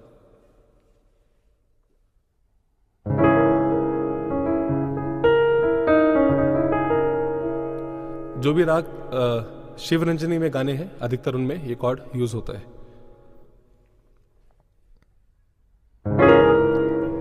जीता था जिसके लिए, जीता था जिसके लिए, तो जीता था ये धा से शुरू हो रहा है, तो सा गा पा धा, सा कोमल गा पा शुद्ध धा, तो सी शार्प माइनर 6 है। इस तरह के गानों में यूज होता है। ये हो गया। तो अब ऐसी अगर 7th नोट लगेगा, 7th नोट मतलब क्या, नी, तो जैसे सी मेजर है, इसके साथ अगर हम शुद्ध नी लगा देंगे, सा गा पा नी, तो ये मेजर सी मेजर 7 हो गया। सी मेजर 7 में हम कोमल नी भी इस्तेमाल कर लेते हैं, सी मेजर 7। हालांकि वेस्टर्न वाले जब कोमल नी इस्तेमाल करना होता है तो सी माइनर 7 ही प्ले करते हैं, ज्यादातर उनकी कॉम्पोजिशन वैसी होती है। तो सा कोमल गा पा कोमल नी, सी माइनर 7, सी मेजर 7।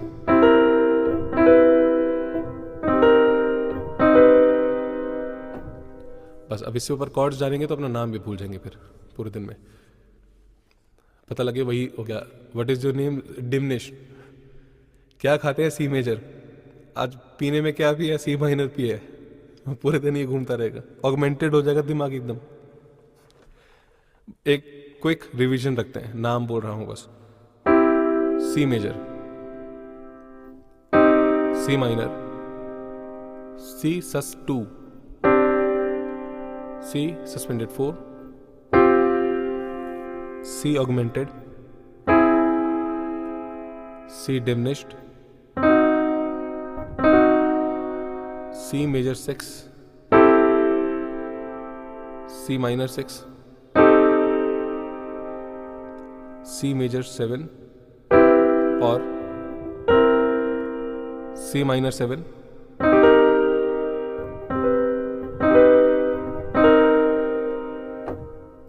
अब ये हर एक स्वर के हिसाब से रहेगा।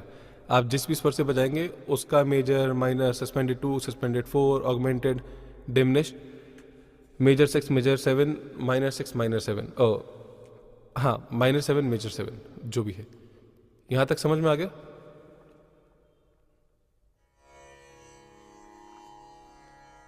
हे भगवान, पुट्ठा पंगा ले लिया।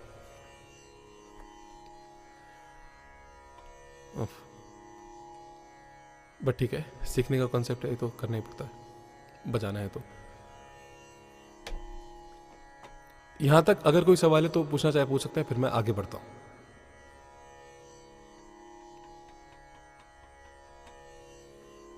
जिसमें ग और म दोनों यूज नहीं होता है वहां सस्पेंडेड 2 कॉर्ड लगे। हाँ एकदम ठीक।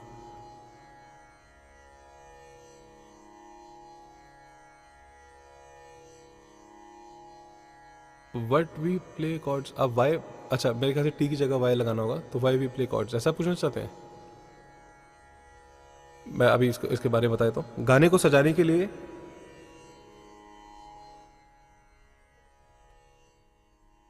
म्यूजिकली गाने को और उसका श्रृंगार करने के लिए, उसको सजाने के लिए, ओवरऑल चारों तरफ से भरने के लिए हम उसके कॉर्ड्स का इस्तेमाल करते हैं।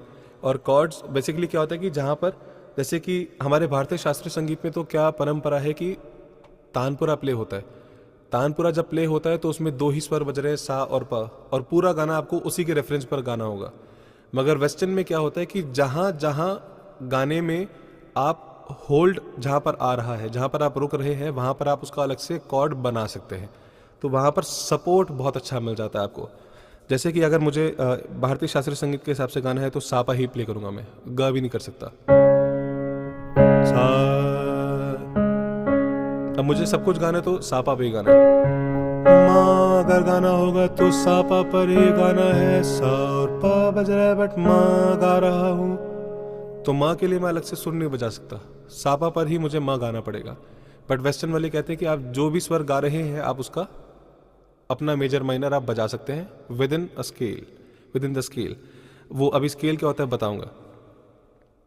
तो जैसे कि अगर मैं सा के लिए सी शार्प मेजर बजा रहा हूँ और पा के लिए भी सी शार्प मेजर, माँ के लिए एफ शार्प मेजर बजा सकता हूँ, माँ, रे के लिए जी शार्प मेजर रे, गा के लिए then again C sharp major, then धा के लिए एफ शार्प मेजर, नी के लिए जी शार्प मेजर। तो हर एक स्वर को दिखाने के लिए हम यहाँ पर कॉर्ड्स बजा सकते हैं उसको सजाने के लिए। तो बेसिकली कॉन्सेप्ट इस तरह यूज किया जाता है।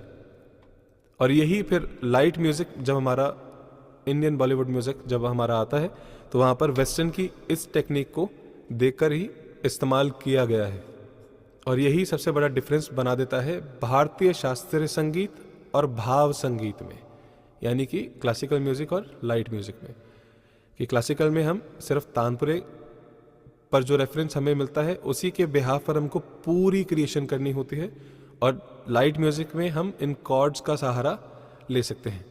सेम चीज़ हारमोनियम जब हम क्लासिकल के हिसाब से प्ले कर रहे होते हैं तो हम यहाँ पर कॉर्ड्स प्ले नहीं करते हैं। अगर हारमोनियम हम सोलो प्ले कर रहे हैं तो वो एक लीड इंस्ट्रूमेंट की तरह ही बचेगा जहाँ पर कॉर्ड्स नहीं होंगी। बट हारमोनियम को जब हम भजन के साथ या गज़ल के साथ जब हम प्ले कर रहे हैं तो यहाँ पर हम बीच में कॉर्ड्स बजा सकते हैं।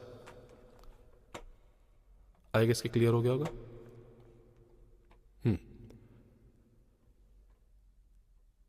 एक विवादी नोट भी होते हैं। हाँ, ये कॉन्सेप्ट ये भारतीय शास्त्रीय संगीत का, इसके बारे में हम चर्चा करेंगे, बट अभी थोड़ा सा ऑफ टॉपिक हो जाएगा।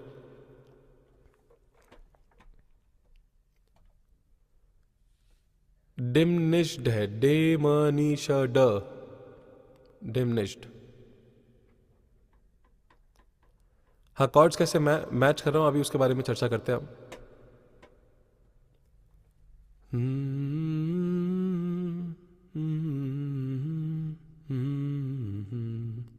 हाँ, चलिए आगे बढ़ते हैं फिर।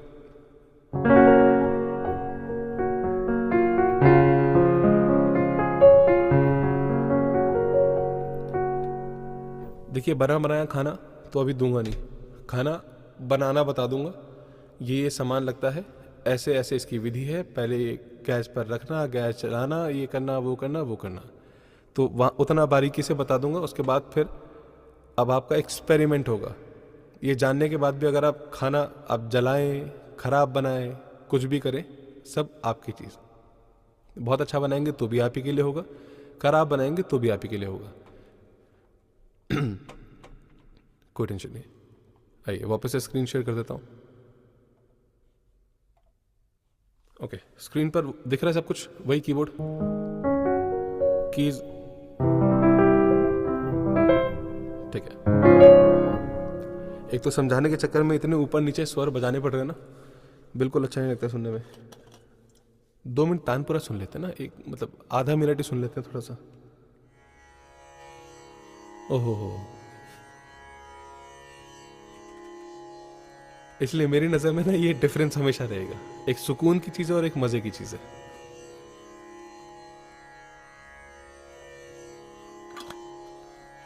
बट खैर, जो इंडियन म्यूजिक अब जैसे जो बाहर कंट्रीज में लोग रहते हैं तो उनके लिए सुकून उसी चीज में है।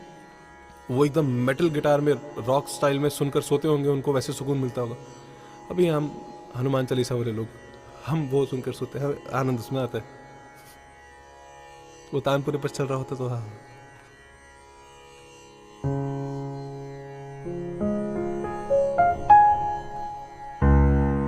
ओहो, अच्छा मैं एक चीज पूछता हूँ जरा कि आप में से बचपन में रेसलिंग किसने देखी है? रेसलिंग देखी हुई है किसी ने? ठीक है, उसमें एक रेसलर है अंडरटेकर, आपने देखा होगा। तो वो जब उनकी एंट्री होती है ना तो यही वाला मतलब वही पियानो का नोट बजता है। और मैं आपको पता, मुझे पता नहीं, शायद आपको बहुत अजीब लगेगा, मैं अभी भी देखता हूँ। ये अभी भी मेरा शौक है। एक तो डोरेमोन देखता हूँ मैं, कभी कभी पोकेमोन देखता हूँ, पॉपाई द सेलर मैन देखता हूँ। उसके अलावा एक और है डेक्स्टर्स लैबोरेटरी ऐसे कुछ करके है, या करेज द कॉवर्डली डॉग, ऐसे कुछ करके कार्टून है, मैं भूल गया। बट ये सब देखता हूँ, और उसके अलावा वो बचपन की यादें, रेसलिंग चल रही होती है देखने के लिए, मज़े के लिए कभी कभी। तो अंडरटेकर की जब भी एंट्री होती है वो म्यूज़िक ये बजता है, ये आपने देखा होगा, है ना। तो ये पियानो का ही टोन है। एक तो उसमें चर्च बेल बज रहा है, एक बड़ी जो बेल होती है चर्च बेल है वो, और साथ में पियानो का टोन रहता है। तो अभी प्ले किया तो एकदम मुझे उसकी याद आई। चलो वापस आते हैं, उससे पहले हम लोग रेसलिंग शुरू कर दे अपनी। अभी भी पसंद है, बट इस साल वो रिटायर होने वाला है 2025 में।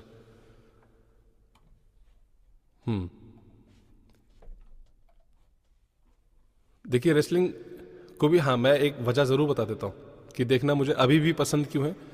बचपन में तो मज़ा आता था, बट अभी कभी कभी जब मेरा मन उदास होता है और ऐसा लगता है कि मैं कमज़ोर पड़ रहा हूँ, तो मैं लगाता हूँ सीधा रेसलिंग।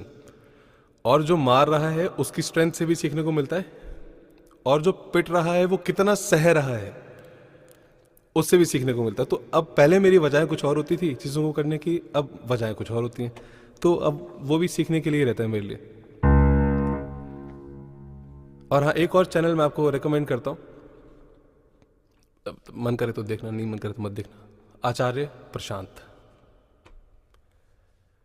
अगर देखना हो और कभी ऐसा लगे कि आंखें बंद हो रही हैं, या चेक करवाना हो कि हाँ हम आगे, हमारी आंखें बंद हो गई, और लगे कि थोड़ा सा आंखें खोलने की ज़रूरत है, तो वो आंखें फाड़ देंगे सीधा, वो इतना जिगरा रखते हैं। तो आचार्य प्रशांत की वीडियोज़ आप लोग ज़रूर देखें, वहम की दुनिया से बाहर आ जाएंगे।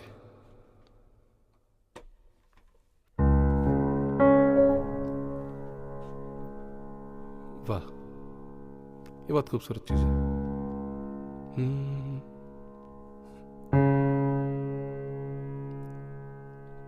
बिल्कुल सुनना, आनंद आ जाएगा। चलिए अभी हम फिलहाल वापस आ जाते हैं कॉर्ड्स पर।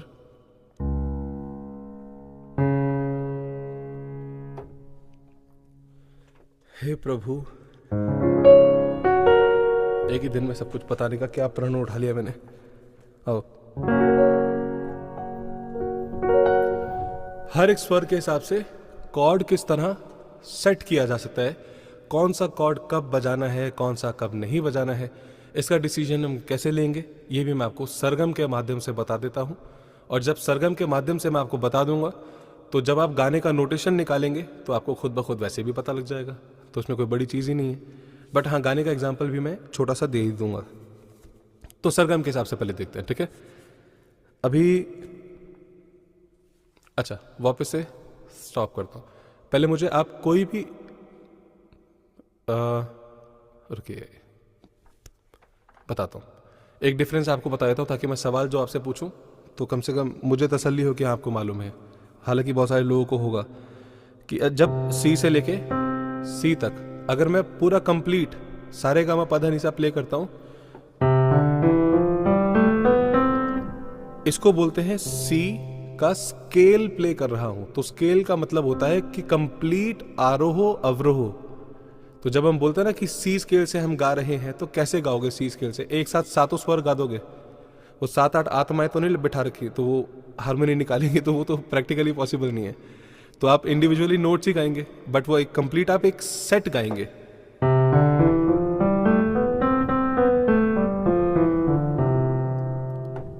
तो ये होता है पूरा स्केल।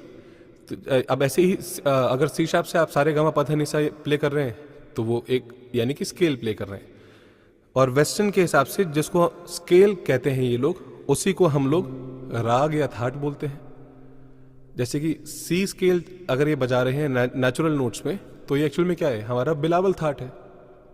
तो सारे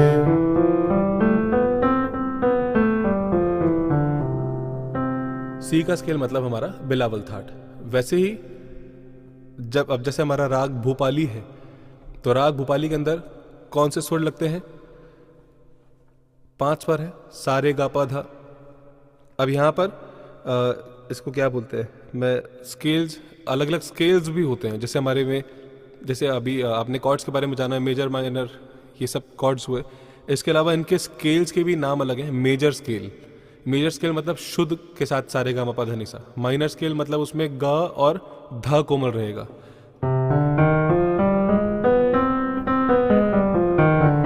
ये माइनर स्केल उनका हो गया। ये यहाँ पर हमारे लिए किरवानी राग है जो उनका माइनर स्केल है। और एक और होता है 5 स्वरों का, क्या बोलते हैं उसको, पेंटाटोनिक स्केल। पेंटाटोनिक स्केल, जो भी हमारे 5 स्वर के राग होंगे वो वहाँ पर पेंटाटोनिक स्केल उसको बोलते हैं। जैसे कि भोपाली, मालकौंस, वृंदावनी सारंग, राग मेघ, जिनमें भी 5-5 का आना जाना है, गुणकली, बैरागी, भैरव। तो इस तरह वो उसको पेंटाटोनिक स्केल बोलते हैं। तो स्केल मतलब कंप्लीट सेट, और स्केल के अंदर जो ये हर एक स्वर बज रहे हैं इंडिविजुअली, इनकी अगर पहचान देखी जाए तो उसको बोलते हैं पिच। अगर मैं सिर्फ सी बजाऊंगा तो ये सी है पिच, सी शार्प पिच। कोई भी नोट अगर मैं सिंगल बजाऊंगा तो वो हो जाएगा पिच। और अगर मैं उसी पिच को सा मानकर पूरा स्केल मतलब सारेगामापधनिसा पूरा प्ले करूंगा तो उसको बोलेंगे कि उसका स्केल। तो जब हम भारतीय शास्त्रीय संगीत में गाने की बात करते हैं कि हम कौन से सुर से गा रहे हैं, तो हम ऐसा नहीं बोलेंगे। फॉर एग्जाम्पल कोई सी शार्प से गाते हैं तो वहाँ पर ये नहीं बोलेंगे कि सी शार्प हमारा स्केल है। कैसे हो सकता है? आप क्या हमेशा शुद्ध स्वर ही गाते रहेंगे? कभी कोमल तीव्र लगाएंगे नहीं क्या? और पहली बात तो आप जो गाने वाले हैं आप उसको बस सा मान रहे हैं, तो सा मान रहे तो इसका मतलब कि वो पिच है, सिंगल नोट। तो सी शार्प आपका पिच होगा, स्केल नहीं हो सकता। हाँ, सी शार्प पिच के हिसाब से अगर आप गाना गा रहे हैं तो उसके अंदर आप ये डिसाइड बाद में करेंगे कि मेजर कॉर्ड लगेगा, माइनर कॉर्ड लगेगा, वो कॉन्सेप्ट अलग हो जाता है। तो अभी मैं आपसे एक चीज पूछता हूं, स्केल और, अच्छा अभी तो पता लग गया होगा आपको, स्केल और पिच में डिफरेंस ये है कि स्केल मतलब कंप्लीट सारेगामापधनिसा, सानिधा मगरेसा। पिच मतलब जिससे आप स्टार्ट कर रहे हैं, जो आपका सा है, सिंगल नोट। और क्योंकि हमारे भारतीय शास्त्रीय संगीत में तानपुरा बजता है ना, तो सा ही माना जाता है, सा के रेफरेंस पर ही सब कुछ होता है। तो इसलिए वहां पर अगर हमको ये टर्म इस्तेमाल करना है तो हम पिच बोलेंगे, स्केल नहीं बोलेंगे। और अगर उसी की जबान इस्तेमाल करनी है तो फिर कौन से सुर से गा रहे हैं, तो यहाँ पर भी नाम अलग है। वो नाम मैं आपको एक बार बता देता हूँ, ये भी हालांकि मुझे पता है कि शायद आपको मालूम होगा ही। सी से लेके सी तक जितने भी नीचे सफेद बटन आ रहे हैं, बटन मतलब कीज, तो सी से ऑक्टेव स्टार्ट होता है तो पहले नंबर पर है। और कौन से रंग का है? वाइट। तो पहला, वाइट को बोलते हैं सफेद हिंदी में, तो पहला सफेद, नीचे नेचुरल नोट सारे के नीचे, पहला सफेद, दूसरा सफेद, तीसरा सफेद, चौथा सफेद, पांचवा सफेद, छठा सफेद, सातवां सफेद। और इनके बीच में ये ब्लैक कीज आ रहे हैं। अब ब्लैक को हिंदी में क्या बोलते हैं? काला। अब इन सफेद के अलावा ये जो काला है ये पहला ही तो है, इससे पहले तो कोई दूसरा काला दिख नहीं रहा है हमको, मतलब इस ऑक्टेव के बीच में।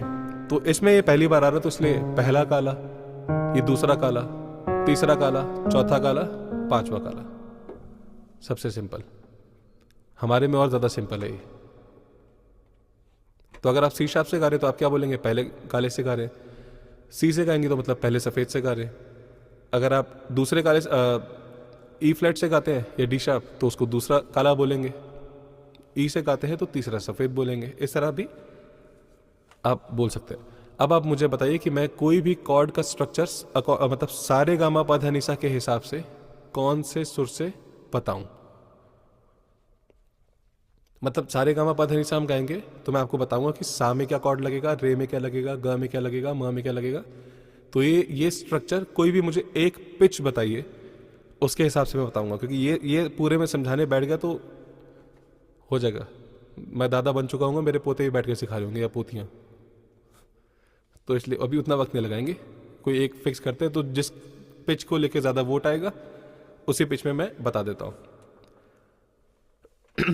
हालांकि वो कॉन्सेप्ट आप कॉपी पेस्ट कर देंगे तो किसी में भी चला जाएगा, बट फिर भी।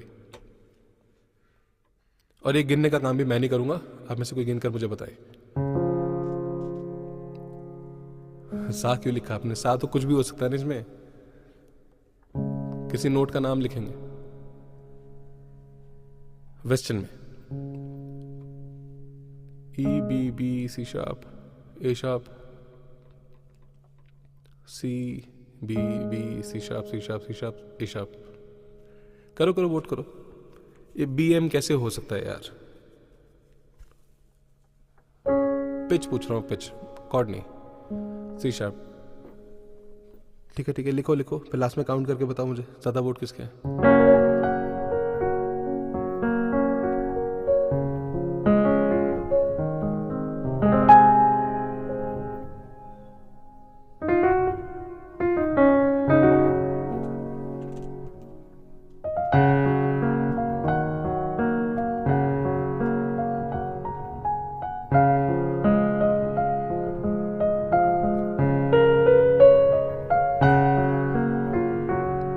कोई काउंट करके बताओ।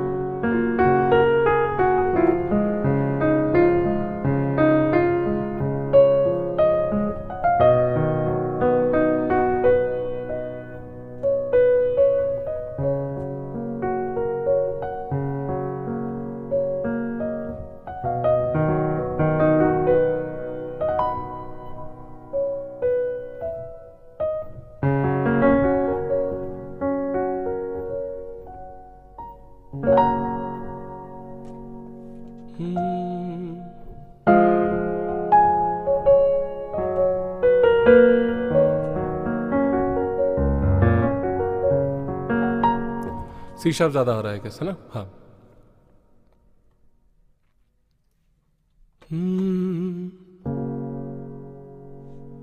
10 वोट सी शार्प के लिए। चलो फिर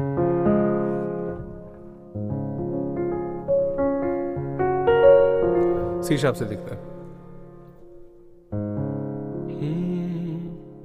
स्क्रीन शेयर। ओके,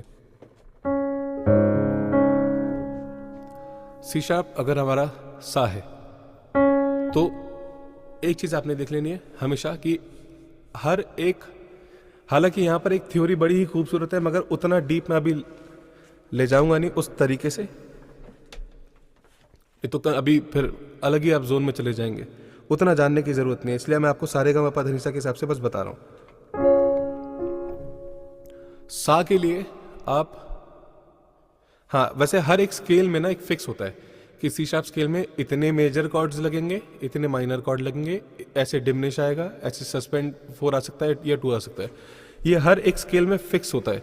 मतलब अगर आप एक स्केल में जान लेंगे तो आप हर स्केल में उसके बारे में चर्चा मतलब आप जान सकते हैं, बट अभी मेन चर्चा वो नहीं है। एक स्वर के क्या क्या कॉर्ड बन सकते हैं वो मैं आपको बस वैसे बता देता हूं। ये सा है तो ये सा को आपने, अगर आप इसी सा को, नहीं और इजी करता हूं, हर एक स्वर को हम 3 नजरिए से देख सकते हैं। 3 नजरिए से कौन सा, कॉर्ड में कौन कौन से सुर बजते हैं, सा गा और प, मेजर माइनर कॉर्ड की बात कर रहा हूं, है ना। तो एक कॉर्ड के अंदर चाहे वो किसी भी स्वर का हो 3 स्वर बजते हैं, सा गा और प। तो हम जो भी स्वर बजा रहे हैं वो उसका भी, उसको एक बार हम सा मान के देखेंगे और उसी स्वर को किसी का ग मान के देखेंगे, उसी स्वर को किसी का प मान के देखेंगे, तो हर एक स्वर के 3 वेरिएशंस हम प्ले कर सकते हैं। अब वो डिसाइड हम कैसे करेंगे कि उस हमारे ओवरऑल स्केल के अंदर, जैसे राग के अंदर, अभी फॉर एग्जांपल अगर मैं सी शार्प से बिलावल गा रहा हूं तो बिलावल में सारे के सारे शुद्ध स्वर ही लगते हैं, तो मैं क्या करूंगा कि अब मुझे इसको सा ही बनाकर देखना है, इस सा को अगर सा के नजरिए से देखना है तो इसके कॉर्ड अगर जब भी मैं कॉर्ड बनाऊंगा इसका, तो मुझे एक ख्याल रखना है कि इसके हिसाब से जो भी सागा पा बने वो मेरे शुद्ध स्वरों के अंदर ही आ जाए, कुछ ऐसा डिजाइन मैं करूं। एग्जाम्पल, ये सा के लिए वैसे अब सी शार्प से है तो सी शार्प मेजर ही चल जाएगा, सा सी शार्प मेजर। अब इसी सा के लिए एक और कॉम्बिनेशन भी बन सकता है क्या, अब इसी सा को मैं अगर ग मान लूं कॉर्ड के नजरिए से, अगर मैं ग मान लूं तो इस ग के हिसाब से अब मुझे प और सा देखना है, ठीक है, बट वो ऐसा देखना है कि जो शुद्ध स्वर में ही लगे। जैसे अभी अगर एक ग हो गया तो एक छोड़ के म, एक छोड़ के प, तो एक ग प। अब ये वाला जो प मैं इसको मान रहा हूं ये मेरे सी शार्प के बिलावल वाले स्केल में आ रहा है, सी शार्प के हिसाब से शुद्ध ग है तो उसके हिसाब से प बन रहा है, तो दैट मीन्स कि हम इसको यूज कर सकते हो, तो ग प मिल गया। अब इस ग के हिसाब से सा ढूंढना है मुझे, तो क्या करेंगे, एक छोड़कर ये व्हाइट बोर्ड अपना बंद करें प्लीज, ये ग हुआ तो एक छोड़कर रे, सॉरी हाँ, इसका सा हम ढूंढ रहे हैं, तो हम क्या करेंगे, ये ग हुआ तो ग रे रे सा, ये बन जाएगा ग रे सा। बट ये तो कोमल धा है हमारे सी शार्प के हिसाब से, तो ये तो नहीं हो सकता। तो हम क्या करेंगे, अब हमने इसको शुद्ध ग माना है। फॉर एग्जाम्पल अगर हमने शुद्ध ग माना है तो हम इसके हिसाब से, चित्रिता जी आप अगर व्हाइट बोर्ड बंद करेंगे तो मैं आसानी से समझा पाऊंगा। स्क्रीन को टच मत कीजिए, आप फटाफट उसको पहले रब कीजिए।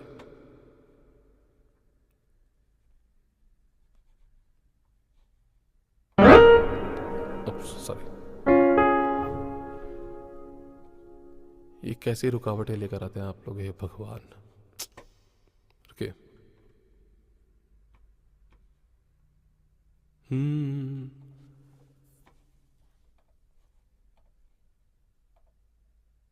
हाँ चलिए, आपको स्क्रीन पर देखना है, आपके टच करने से कीज नहीं बजेंगी, तो मत टच कीजिए स्क्रीन को। अब हमने ग से इसको जब ग माना तो हमने इसको प सोचा, मगर इस प के हिसाब से ये देखिए कि ये ग जो आपका बन रहा है ये कोमल बन रहा है या शुद्ध बन रहा है, ये भी तो चेक कीजिए, है ना। तो अगर ये प एक छोड़ के शुद्ध माँ, और शुद्ध माँ से और आपको याद होगा कि ग माँ के बीच में तो गैप ही नहीं होता, शुद्ध ग और माँ के बीच में गैप ही नहीं होता। मगर अगर ये माँ है तो यहाँ पे एक छोड़कर अगर ये आ रहा है ग, तो इसका मतलब कि ये कोमल ग है। तो एक कोमल ग प, अब इस कोमल ग के हिसाब से सा देखेंगे।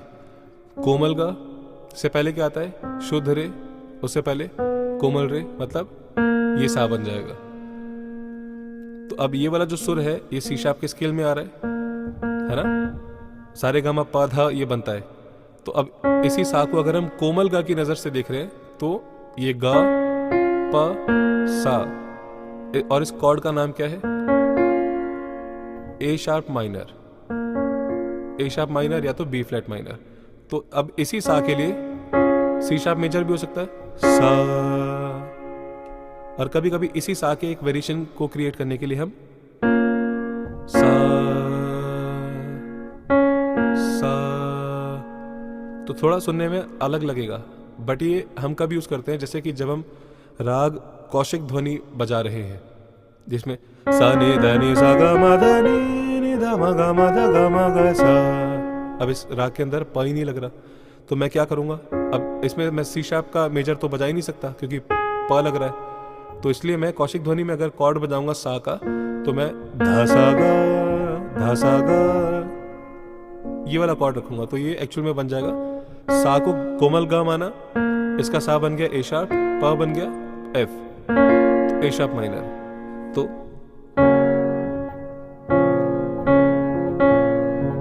अपनी तस्वीर, अगर इस टाइप की कॉम्पोजिशन गानी है तो मैं सा के लिए सी शार्प के हिसाब से, सा के लिए मैं सी शार्प मेजर नहीं लगा पाऊंगा, मुझे ए शार्प माइनर ही लगाना पड़ेगा। दूसरा, अब इसी सा को जब हमने सा माना तो सी शार्प बना, सी शार्प मेजर। इसी सा को जब हमने कोमल गा मान लिया तो बी फ्लैट माइनर बन गया।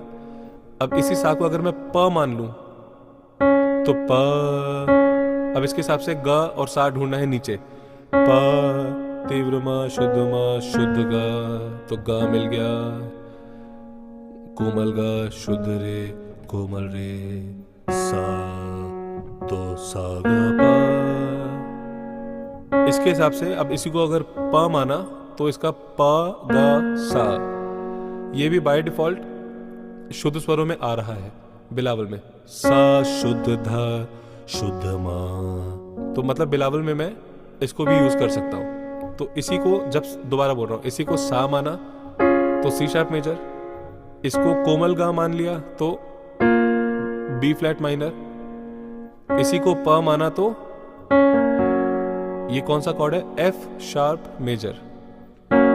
एफ शार्प मेजर भी कुछ कुछ केसेस में यूज हम कर सकते हैं इस सा को लगाने के लिए। तो अब आपको ये कॉम्पोजिशन के हिसाब से डिसाइड करना है कि उस वक्त उस सा में कौन सा कॉर्ड लगाने पर अच्छा लग रहा है, उसके हिसाब से आप देख सकते हैं। सा ऐसे भी है, सा सा सा। देखिए मेरे गाने का सा वही है, मगर कॉर्ड्स अलग अलग बज रहे हैं, तो अलग अलग फ्लेवर आपको सुनने को मिल रहा है। सा सा सा। समझ आ रहा है? उसी तरीके से हर एक स्वर का आपको आप देख सकते हैं।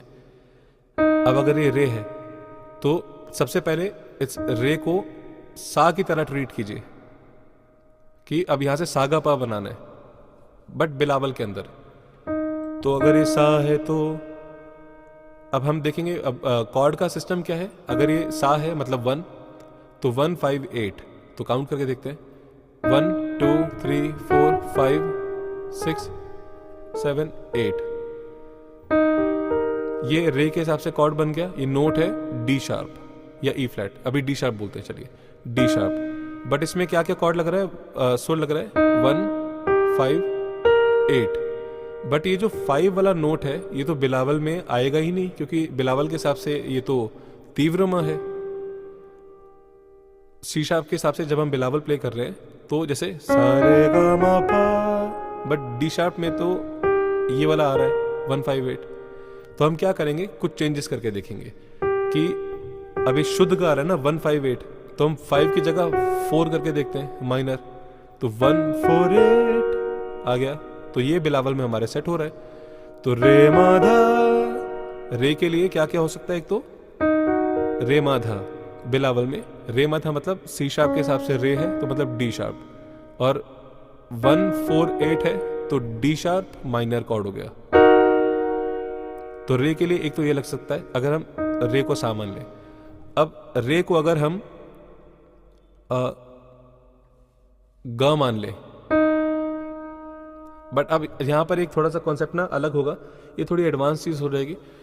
बट मैं आपको एक छोटा सा हैक बता देता हूं। अगर सा के बाद शुद्ध रे लग रहा है और बिलावल का ही स्केल है, उसके अंदर शुद्ध नी भी लग रहा है, शुद्ध मा भी लग रहा है, तो रे में हमेशा डिमिनिश कॉर्ड ही लगेगा। मतलब एक दूसरा वेरिएशन हो सकता है, हमेशा लगेगा ऐसा नहीं, बट एक वेरिएशन हो सकता है। तो डिमिनिश कॉर्ड कैसे बनेगा, रे के हिसाब से, बिलावल के स्केल के हिसाब से, रे नी मा, नी रे मा, ये रे का कॉर्ड आ सकता है। एक तो डी शार्प माइनर रे, दूसरा रे। जब हमने इसी को ग की तरह माना, तो ग की तरह जब हमने माना तो हम एक चीज देख रहे हैं, मैं आपको ये समझा भी देता हूं कि डिमिनिश क्यों लग रहा है इसमें। ठीक है, अभी जब हमने सा की तरह माना तो डी शार्प माइनर आ गया। अब इसी रे को अगर हम ग की तरह मानेंगे तो हम देखते हैं सबसे पहले कि हमारा प कहां पर आ रहा है। तो ये अगर ग है तो पहले इसका हम एक काम करते हैं, पहले सा ढूंढ लेते हैं, क्योंकि वो भी देखना जरूरी है। अब अगर ये इसको हम अगर एज अ शुद्ध ग मानते हैं तो शुद्ध ग के हिसाब से कोमल ग, शुद्ध रे, या सॉरी 5 शुद्ध ग 5वें नंबर पर आता है ना, तो 5 से उल्टा काउंट कर लेते हैं, 5 4 3 2 1। अब अगर हमने इसको शुद्ध ग माना है तो इसके हिसाब से सा हो जाएगा ये वाला। ये तो बी नोट है जो बिलावल में लगता ही नहीं, क्योंकि ये बिलावल के हिसाब से सी शार्प के हिसाब से देखेंगे तो कोमल नहीं आ रहा है, तो इसका मतलब हम इसको यूज नहीं कर सकते। तो फिर हम दोबारा से स्टार्ट करेंगे, इसको शुद्ध ग ना मान के इसको कोमल ग मान के एक बार देखते हैं। तो कोमल ग का मतलब होता है 4th नोट। कोमल ग 4 3 2 1। अब कोमल ग अगर इसको माना तो इसके हिसाब से हमारा ये सा आ गया, जो कि बिलावल में सी शार्प के हिसाब से नी बन रहा है। तो इसका मतलब हम ये ले सकते हैं। तो हमें क्या क्या मिल गया, सा और इसको कोमल ग। अब इसका प ढूंढते हैं, तो कोमल ग है तो मतलब 4th, तो 8 तक जाना है, 4 5 6 7 8। ये 8वां नोट आ रहा है अगर प बनाते हैं तो। बट अगेन ये बिलावल में देखें सी शार्प के हिसाब से तो ये तीव्र म है, तो बिलावल में तो लगता ही नहीं है। तो हम क्या करेंगे, और पॉसिबिलिटीज देखेंगे, क्योंकि हमको सा और कोमल गा तो मिल गया। अब तीसरा नोट कॉर्ड कंप्लीट करने के लिए हम क्या करेंगे कि अगर हमको प नहीं ये बैठ रहा है तो तीव्र म लगा के भी तो हम कॉर्ड बना सकते हैं, क्योंकि डिमिनिश का कॉन्सेप्ट तो यही था, 1 4 और 7, 1 2 3 4 5 6 7। तो रे के लिए डिमिनिश कॉर्ड भी आ सकता है। ये डिमिनिश कॉर्ड किसका है? सी का, सी डिमिनिश। थर्ड कॉन्सेप्ट, रे को अगर आप प की तरह ट्रीट करेंगे तो ये प अगर हो गया तो इसका ग देखेंगे कहां पर आ रहा है। मैं अभी वैसे धीरे धीरे काउंट करके नहीं बता रहा हूं, मैं आपको वैसे ही जल्दी बता रहा हूं, क्योंकि अब एक एक स्वर का समझाने बैठूंगा तो अब आप समझ पा रहे हैं कि इसमें बहुत टाइम लग जाएगा। और अभी तो सिर्फ बिलावल का बता रहा हूं, सारे स्वरों का अगर वैसे बताने लगा तो एक्चुअल में काफ़ी टाइम लगेगा। तो आपको बस एक बेसिक कॉन्सेप्ट समझना है, उसके बाद फिर जब आप प्रैक्टिस करेंगे क्लैरिटी आपको वैसे ही होती चली जाएगी। तो रे को जब सा मान के देख रहा हूँ तो डी शार्प माइनर आ रहा है अकॉर्डिंग टू सी शार्प, ठीक है। और अगर इसी को ग मान के देख रहा हूँ तो सी डिमिनिश बन रहा है, और इसी रे को अगर प मान के देख रहा हूँ तो जी शार्प मेजर कॉर्ड आ जाएगा, जो कि बिलावल में लग रहा है पानी रे। तो सी शार्प का सा, दूसरा वेरिएशन सा, तीसरा वेरिएशन सा। अब इसमें सस्पेंडेड भी आ सकता था, सस्पेंडेड 4 सा, सस्पेंडेड 2 सा। रे के लिए डी शार्प माइनर रे का दूसरा वेरिएशन सी डिमिनिश रे अकॉर्डिंग टू सी शार्प बोल रहा हूं, और रे के लिए तीसरा chord G sharp major according to C sharp का स्केल। रे तो रे रे रे, ऐसे ही गा के लिए भी हो सकता है, गा के लिए ये भी हो सकता है, गा तो गा गा गा गा, सस्पेंडेड ये सब देखना होगा। माँ के लिए भी माँ माँ माँ, हर एक स्वर के लिए 3-4 कॉर्ड्स बन सकते हैं। आपको स्केल के हिसाब से डिसाइड करना होगा कि वहां पर अच्छा क्या लग रहा है। ये बेसिक कॉन्सेप्ट है, ठीक है। अब अगर मैं पूरा सारे गामा पा धा नि सा, अब आप ये एक एक करके ढूंढ लेंगे, मैं अब बस आपको प्ले करके दिखा रहा हूं।